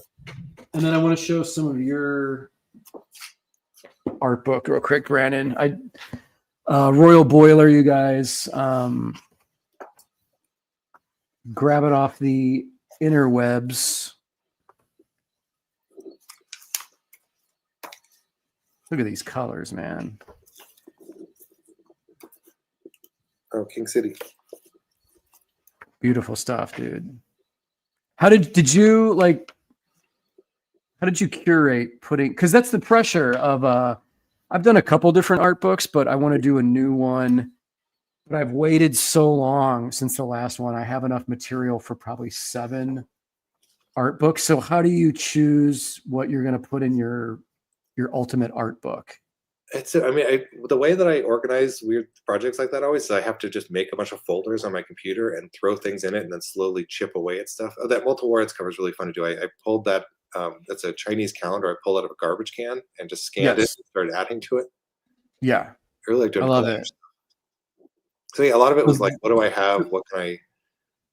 So that's obviously from the menu, and then this is your drawings intermixed. Yeah, exactly. Yeah, I tried to mix them in. So yeah, it is awesome, it is always an interesting thing to try to like fit in everything. Ginger Bear says, just make a black and white 500-page newsprint art book, Jim. Okay, well that is actually one idea. That is I mean, but the thing is that the problem with that, man, is I do want color though for an art book, because there is a lot of mixed media stuff that I've done that I would want to include. That was for an action figure that never got made, 3A Toys. I did the same thing for Ashley Wood, and it was the Carl the Cat figure of mine. Oh, nice. That was awesome. I think you and I talked about this years ago, where we both did stuff for Ash and then never heard back from him. But I did. I remember they did a THB figure right around then, and I was like, "Oh, that's fair. Go with Paul." Right. Oh yeah, documenting my tattoos. Oh, there you go. Dude, I love this. I love when you let black get lost into other black.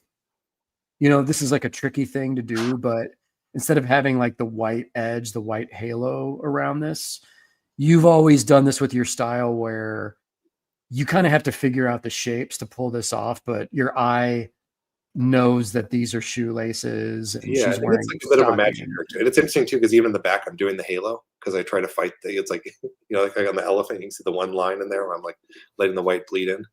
Oh yeah. But even like the crown, I was like, okay, the crown they got to figure out on the elephant. Yep. Well, yeah, I love that trick. Beautiful, man. These drawings are. That one I did for a bag that they gave away at like a cloth bag at Luca. Oh yeah, okay, nice. The canvas bag. Right, exactly. I actually have a Manara Fellini one hung over my desk right now. Oh shit! Now this is like your OG shit right here. Yeah, that's actually done on like brown and blue paper, and I'd cut it out with an X-Acto knife. Oh really? Wow. Oh cool. Johnny Mixed Comics picked up the Royal Boiler art book. Appreciate it. Oh, and there's the early. Here's some early, yeah. And Perverts that I'm gonna reprint too. Perverts of the Unknown.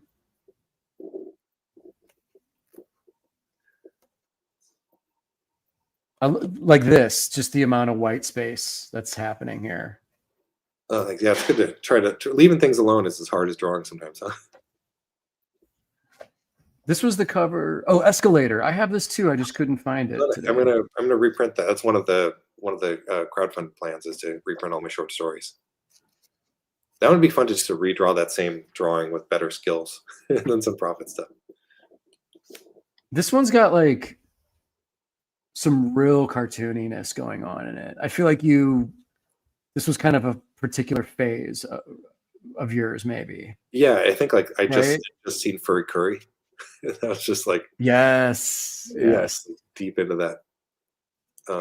That Prophet was so much fun. I after Prophet, I got the bug in me, and I was like, I really wanted to relaunch Youngblood, and I wrote a whole pitch to redo the Pit.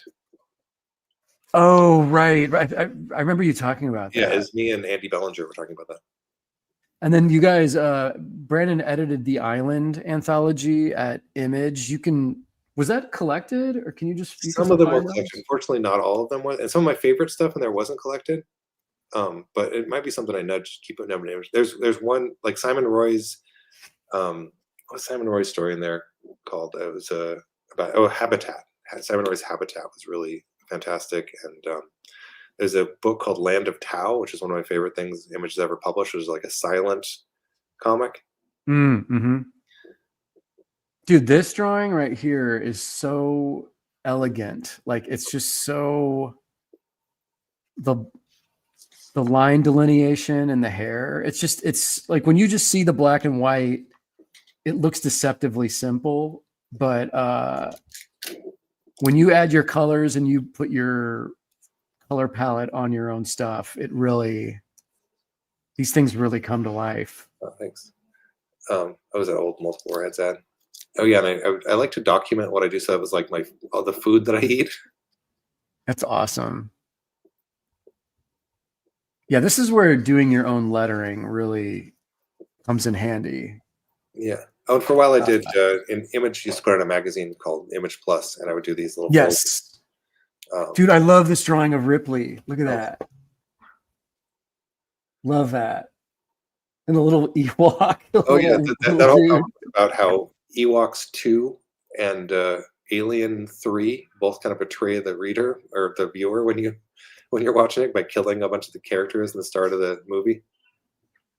So right. These one-page comics being like, these are tricks in comics that I'm really excited by. Like this, the one on the right's talking about music in comics. Yes. Like what works and what doesn't work with music. Got like a Corey Lewis tribute in the middle there, and it's Paul Pope on the right. Corey. Yeah, shout out to Corey Lewis. That's on the left. There was talking about how telephones work in movies, and specifically breaking down some of Masumune Shiro's Appleseed. Yes.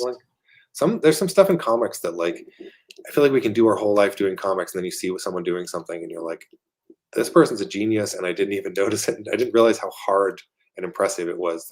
Like Shiro is one of those guys that like by far one of the best to ever do it. Like I feel like he's working like 10 levels above most other cartoonists. Oh yeah, man. Yeah. I love this where you have all these different versions of yourself and different styles, like this crazy stylistic cartoony shit where your head's exploding, back to normal, back to psychedelic, your elephant tattoo. A lot of that was about me forgiving myself to be like, it's not like things can change from panel to panel. Oh, there's Scotty Young's thumb right there. Where? You're Scotty Young, right where your thumb's at. Oh right. Shit, yeah. Yeah. Shout out to Scotty. And Ron Wimberly. Yeah. That was a convention. Nice. Yeah. Katie Skelly down there too. I went to CX. Katie.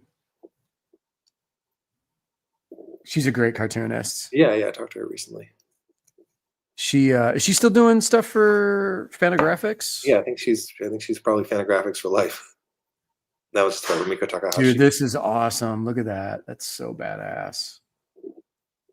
So I mean, you're a huge anime and manga fan, obviously. Like, when did you discover that stuff? Were you a kid or? Oh yeah, so my older brother brought home a Shonen Jump when I was a teenager in like 1984. I think I was really young, and I still have it like beat up.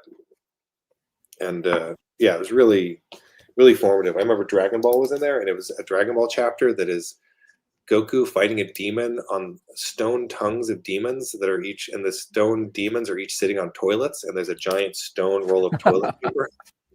Oh my god! This is the most insane thing I've ever seen. That was James Stokoe's Orksane. Dude, I love this Godzilla right here with Mothra. I hit a swear word in there that they took out. I forget what it was in Japanese. But yeah, Oh, it was Stokoe's incorporated Godzilla. into the art. Yeah, if anyone is not read Stokoe's Godzilla, I think that is the Yes, single, like my favorite, even more than the movies Godzilla it story made. it's epic. And he also did that. What was his alien book that he did that was so incredible? Oh yeah, his Aliens book was Dead also Orbit. Is that Dead what it's Orbit, called? yeah. He's so fucking Yeah, he good. has a new book out on This shelves. cover, dude. Oh my god. Is this It's Wicked and Divine? Wicked and Divine. Yeah, I did an issue of that. That. So here, see, man, this is like, I love this, the language of cartooning, because like this is so clean. And then you've chosen to just to spend all this time on just the jewelry ornamentation detail. Really makes your eye, it lets your eye just kind of rest up here for a minute. Yeah, there's something about like having areas of detail and areas of white and areas of black that just kind of lead you around. That was funny. That was a funny job because Kieran Gillen, the writer on that, was really particular about like don't draw Rihanna, and I kept being like, this is Rihanna. I'm just drawing Rihanna. Oh, the character's based on Rihanna. Well, the characters were all. It was funny. Because the issue I drew, like the characters are all kind of loose. There's like a Kanye West character. There's a Rihanna character. There's like a That's right. yeah. The two guys that wear the masks, whose name I'm not remember. Anyway, there's a bunch of guys that are really obviously like guys of that era. And I remember I had these very strong opinions where I'm like, I think I can draw that. I know what the Kanye West character should look like a little different. Right. Sometimes hubris powers me in art, but I'm still really happy with the dancing. Dude, I was going to say these two images together are just spectacular. Like this is such a mood and a feeling. Like you're in the club with them. You know, it's really great. I wish I could show you. I've got a page that I tried to do a crowded club full of dancing in the Natalie book, but I drew too much stuff in it where we can't show it on YouTube. But I'll send it over to you. Oh shit! Okay, yeah, I do want to see it. Because I started mixing in something that's been fun of that book. I've been trying to do collage, so I started mixing in photos. So I was literally like have screens with like physical porn things in the background of it. Oh damn! Okay. And then all the hand lettering mixed in with your work. I remember the Emerald City Con where this was like the catalog. Oh, that was so much fun art. I got to meet Kenichi Sonata that year. We did Gunsmith Cats and Golf Horse. Oh shit! Yeah, I love Gunsmith Cats. Yeah, so I hit a bunch. It's over on the other side of the room here. I've got a drawing he did that I got there. So yeah, I had ElfQuest characters in there, and there's like Dude, Savage Dragon. Yeah. Usagi. Yeah, Usagi. It's Madman. Yeah, it's interesting to look at that now. How many of these characters? Like, I don't know what happened to some of the books on there, but some of them. Dude, this is a deep cut. Even Too Much Coffee Man is in here. Oh yeah. I feel like that guy's like the mayor of Portland still. Too much coffee. That's the most like 90s thing ever. Is Too Much Coffee Man. Dude, Gru the Wanderer. Come on. Shout out to Scotty. There's a Gert from. Oh yeah. At one point, me and Scotty were talking about me drawing a mini series of that character, and I'm always like, should I hit him up? But I feel like it's been too long. Yeah, I mean, it doesn't hurt to ask. He's about to hit issue 50 with I Hate Fairyland. Yeah, that's a fun series. He's reaching that milestone number for if you're making creator-owned comics and you hit 50, like that's a pretty big deal. Yeah, that is impressive. This is an awesome. That's the only time I've officially been able to draw like a bunch of those. Like it was really on a kick of like I got to actually draw an official Spawn and Witchblade and Glory, and I've drawn Glory a couple times, but because I remember when we were in Portland, I used to bug Jim Valentino a lot, and I'd always be like, "Let me draw Shadowhawk." He's like, "No." Oh yeah. But he wasn't into it. I just think he's one of those guys that just was like whenever I talk, he wanted to talk about indie comics. Yeah, I mean that's how I made a connection with him, was like getting on the phone when I wanted to leave Oni, and him and I just talked about Robert Crumb for like an hour on the phone. Yeah, his history of comics is amazing. He's such an interesting guy. Oh yeah, Elephant. That was a fun. Dude, I love your hyper detailed cityscapes that you do. Is my favorite thing in this life is to find a good audiobook and put it on and just draw windows Like Yes. hours, just like sit there and like everyone leave me alone. My phone's off. I'm drawing windows right now. Yeah, I mean, that's not for everyone. Like, this is a specific approach and mentality if you're a cartoonist to want to draw. I mean, this almost goes into Jeff Darrow level of. Yeah, I imagine Darrow's got that in spades, where he's just like I saw some of his originals and like his old it's probably been talked about that, but I remember his hard boiled pages being done in frosted vellum, so he could rough pencil them and then lift them up a little bit while inking them. Damn. It's so crazy that he sort of draws everything twice, right? Like, he does his pencil and then he does the ink on vellum overlay on top of that, right? Yeah, I think so.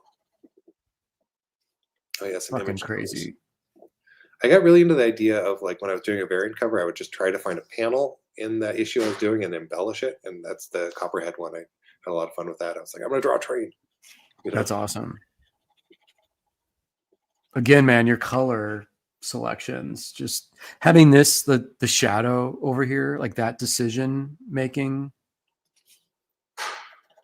it just gives it that extra volume, that extra pop. Oh, Pretty deadly. And Skelly's book pinups. Yeah. Oh, and man, we got to get to the one of my favorite things in here is the Love and Rockets piece. Oh, that was such a kick to be able to do. I gotta show that off. I remember there was a convention I was at, Emerald City Convention, and I saw Jaime Hernandez just sitting in the corner there. There's another Scotty drawing vest. Yeah, there's another. This was a Fairyland pinup. Yeah, that was fun to do. But yeah, I saw Jaime Hernandez sitting in the lobby, and I was like, "What are you doing?" And he was like, "I don't know." I just took him with me and took him around and introduced him to a bunch of the younger cartoonists, and it was really. I remember our friend Alejandra was there, and I introduced her to, and it's just like, "Is Jaime?" And they talked for like half an hour or something, and later on, I was like, "What do you think of Jaime Hernandez?" And she was like, "That was Jaime." It's just like, "Why didn't you tell me?" Oh my god! Yeah. Craig Thompson, Habibi, and then look at that Love and Rockets piece, you guys. That is so beautiful.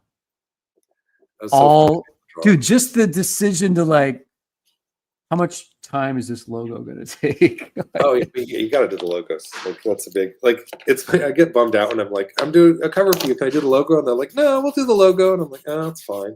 You know? Yeah. It's such a cool thing to be able to take it and like do your own. Because I one of the things I'm kind of harsh on myself about is I feel like I tend to have very similar handwriting. Like my logos get very similar. And so that's like a chance to expand and see like, how am I going to pull off the BB logo?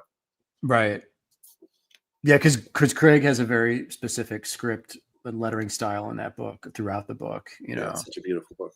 I love, man, that like the facial expressions and the body gestures of both of these characters perfectly describe the characters. Like that's completely Hopi and that's completely Maggie. Like if you know the characters, that's kind of a hard thing to pull off in just one illustration where it's like this is exactly what the characters are, you know. I love that is a fast. I'm always armchair quarterbacking the Hernandez brothers' careers because I'm always like, what? Part of me is like, what would happen if Fantagraphics was less supportive and Jaime had to hustle, you know? Oh yeah, yeah. I mean, I think to me, their legacy is etched in stone forever. Oh, this was for Hip Hop Family Tree. Yeah, I remember I was sick. I really like bummed out that week, and I was like, I know if I draw this for Ed right now, Karis One will probably see it, so I'm gonna do this. Oh hell yeah! I used to make a pilgrimage up in when I lived in New York. I would when I was having rough days, I would walk up to the Bronx and go to the KRS One mural. That's awesome, man. I love that the little dude right here rocking out with the headphones. Yeah. And then we got Rom Space Night, guys. Oh yeah, that was a tribute to Bill Mantlo. Yeah.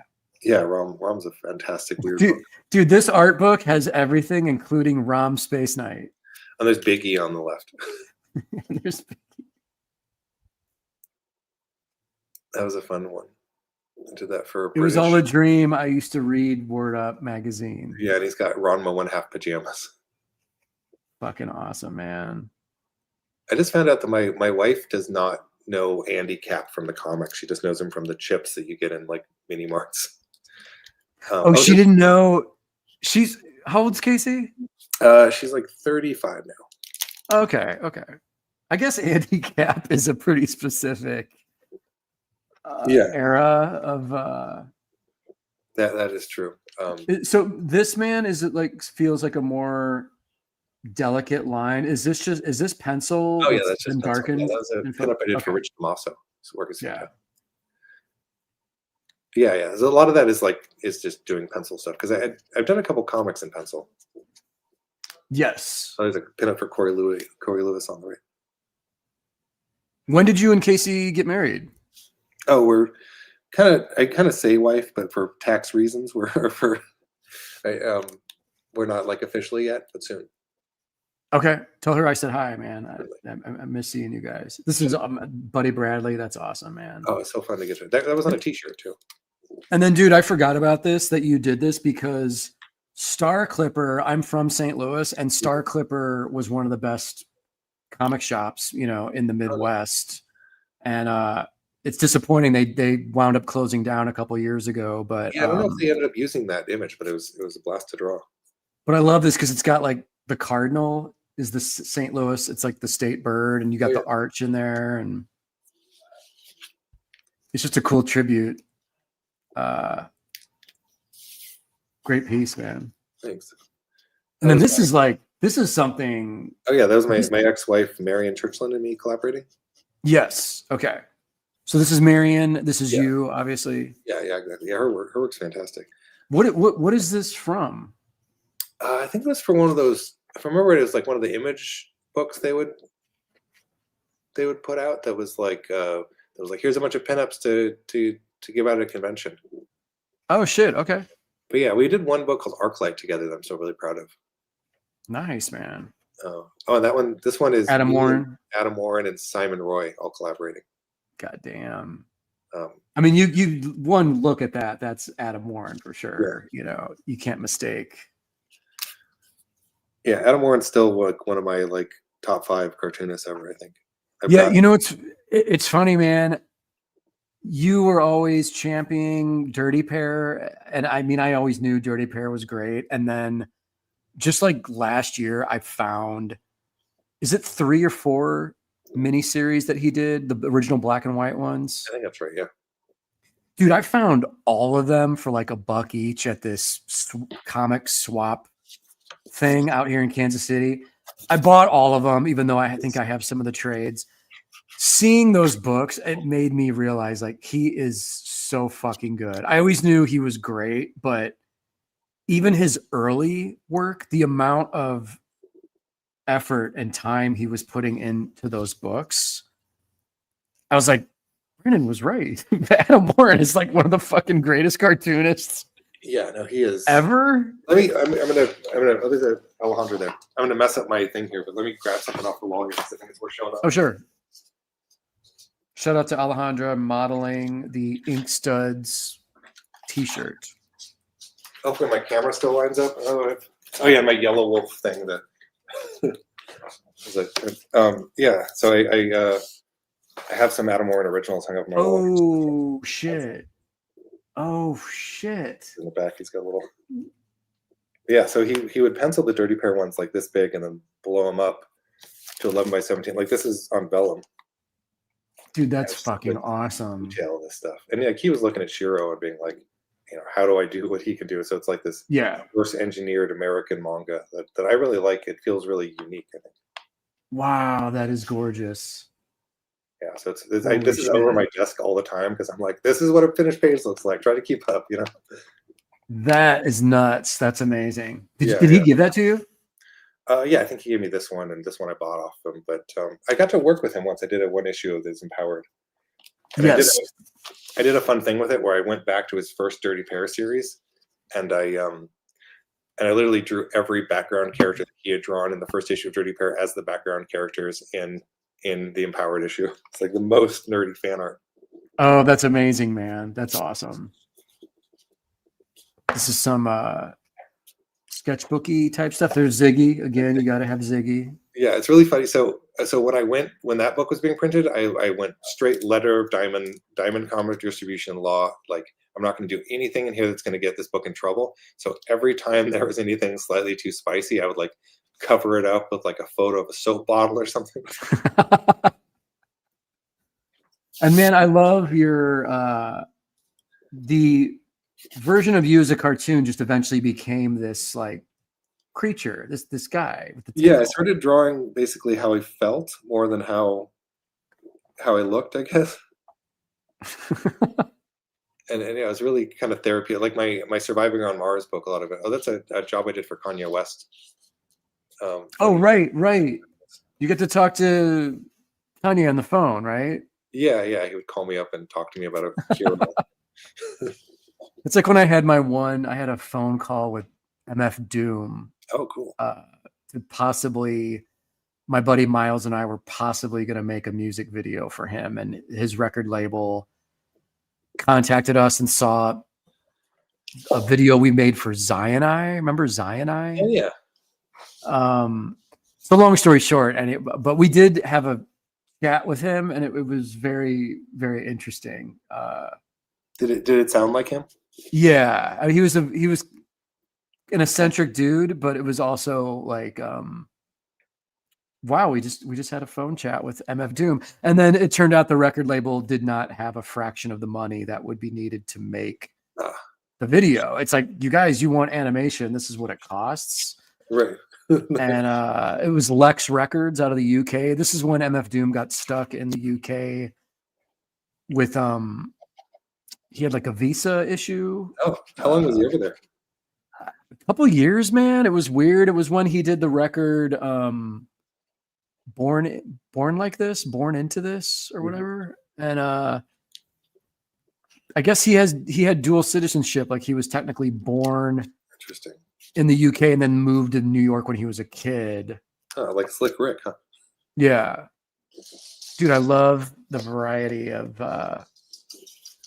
the loose pencil stuff going on. Oh, thanks. I think the bottom right there was me trying to work on multiple books at once and being like, this is what it feels like. Yes.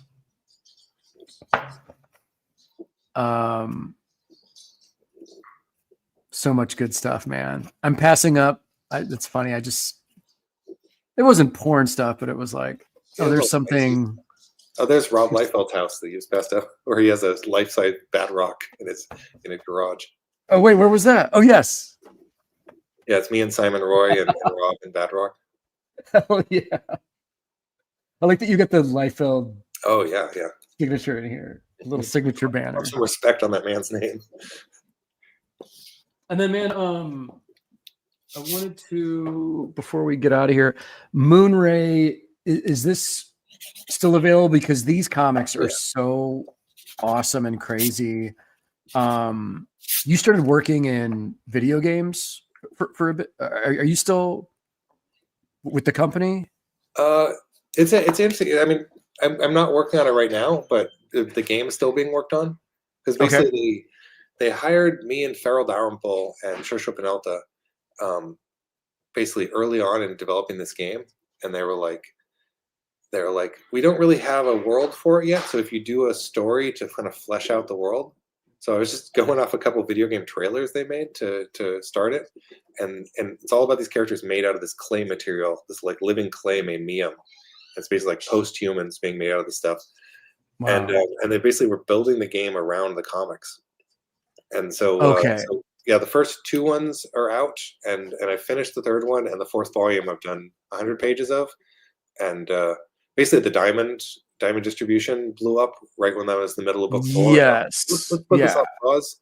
But I'm kind of working into my schedule now. Like we're going to release, I'm going to try to have more regular comics out in print, because I feel like the last couple of years I've been out of the loop a little bit. So I'm excited to be, regularly drawing stuff again. Yeah, man. Cause your work needs to be out there and available. It's sometimes easier said than done, because we're all busy and What's funny, whenever people disappear from art, I'm always like, they must be making really good money now, because that's how it is. Like sometimes you when you go and do the jobs that pay, you're off shelves. Right. Yeah. Some artists, it's like, well, I guess they got some other gig either in video games or animation or, something. Yeah. For me, man, when you said 4 Kickstarters a year, like that's incredible. That's super ambitious for me. Like right now I'm doing at least the one every year. Every October, I want to do one of these superhero parody comics, and they seem to be doing pretty well. So it's just exciting to know that I can make whatever book I want, do it in this format, and then put it That is out. really cool. What do you know what you're doing next, or can you talk about it? Is it a secret? The one after the current one, the Spidey Arachnid Enforcer one, is my Ninja Turtles one, Oh, awesome. and that's called Pizza Ninja, and it's gonna be super fun, man. So one of the things I'm excited about with Japan, the Japan trip, is I'm trying to figure out if I could do some research over there on like actual Japanese ninja mythology and try and incorporate that into the book. I don't know if that would be too highbrow or too lofty, but it just seems like while I'm over there, why not use resources, Yeah, and just if you get interesting anecdotes and even like talk to Japanese people about how they felt about ninjas growing up, it might be really interesting to get that take. There you go. Something that I've been thinking about. I went to this. I went to like a shibari rope night the other night and just drew a bunch of the people tying people up, and watched this movie about it afterwards. And something that stuck with me that I keep thinking about for narrative things is the idea of, apparently in ancient Japan, when they would tie people up for crimes, if you're poor, they tie you up super basic, but if you're rich, they would do like a really fancy, elaborate tie on you. Oh shit. And it's like Crazy. that's such a cool visual art thing. Like, look at how fancy this guy is. Right. King got arrested. We got to make a whole rope crown. This rich pervert gets his own special knot or whatever. It's funny too. It's like, this guy's really into getting tied up in a sexy way, and like like the rope guy being like, I'm not doing it. Oh yeah. That's amazing. Are you doing any traveling? The year's almost over, but are you any shows, any art shows, any I think my plan is basically SumiCon and then just hunker down and do a bunch of drawing. Nice. Yeah, I want to hit up one of the conventions that clicks with you in sometime in the future. So I'll probably pick your brain about a good one to go to. Because I did a little library show at the start of the month, or at the start of last month. Yeah. And that was really fun. Like, it was cool just to kind of get out there again and have like people be like, oh, I didn't know you'd be here. I have all your books. And so it's kind of fun. So I'd love to start doing more shows around the country. Yeah, man, it's good when you can afford the time to do it. And and Shawn's tattooing. So I got to get one of those. Oh yeah. And I mean, it actually does make a difference to just get back out in front of people and be at a show, have a table, have that one-on-one interaction. So it's not just based online that you're talking to your people, your fans and stuff. Very much, yeah. I think it really changes stuff just to hang out with people that read the comics. Makes a difference, man. Vegas is really funny because we've got like 15 comic stores here, but there's like only I feel like there's like 4 people that do it professionally here that I know. Oh, really? Is JH still out there? Yeah. So there's like J.H. Williams, Jay Lee's out here, but I don't know him. I love his work. And like James Robinson. Oh shit! Okay. Yeah, I get lunch with him every once in a while. And then like my friend Joel, who works at the airport here, who does autobiographical comics, and I'm like, that's all the comic people I know. Oh damn! Okay, dude, Jay Lee is a really sweet guy. It'd be cool if you can connect with him at some point. He's one of those guys, like, I don't know if he goes outside. I think he just lives in a studio, but when I see him at conventions, I like to chat with him. And that might be the way. I need to go make friends with Jay Lee just to go to conventions to make that connection. Because he's one of the, like, his cover work, especially, he's just one of the best guys doing it. Yes. Yeah. But yeah, also his comics, and he's got a new book out recently, or at least new to me because I've been out of the loop. Yeah. I bought the first issue of that because he was drawing so many great, sexy ladies in it. What's it called? Like It Ends Tonight or something. That sounds right. And I think Jerry Duggan is one of the writers on it. But I saw the first issue and I bought it just for the art because it's Jay just doing his thing. Yeah.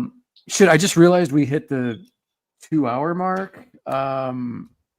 Jamie, did we miss any questions or? No questions specifically, just a lot of love for the art you guys were showing off. A lot of compliments. That's it.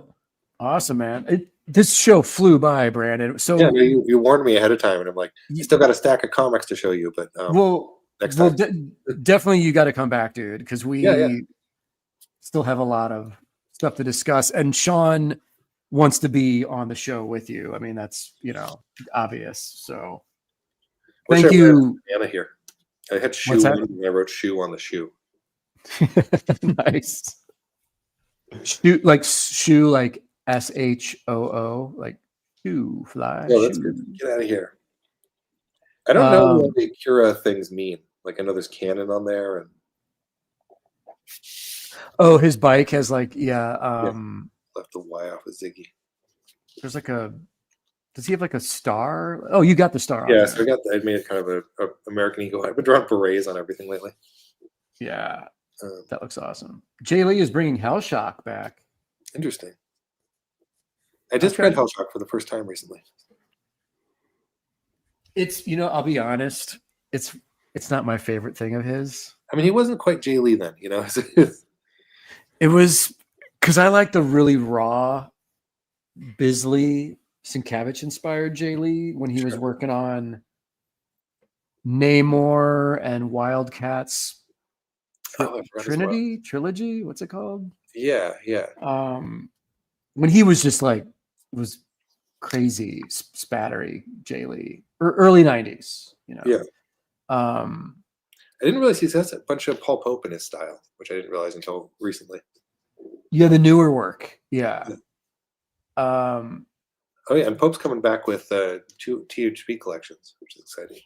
Yes. It's funny. I was just texting with him the other day because we're trying to get him on the show. Nice. And it's Paul, so it's just scheduling. Like it's just figuring out the schedule. I'm like, well, dude, you got to let us know when you can do this. So yeah, I used to always joke about like I'm glad I'm not Paul Pope. I get no work done. It's like you got to be Paul Pope all the time. Yeah. So guys, Ramba, Brandon rocked it tonight.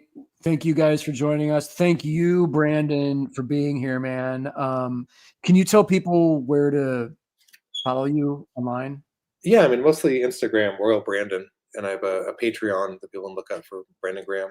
What I try to post, weekly or at least a couple times a month of different stuff I'm working on, a lot of process stuff.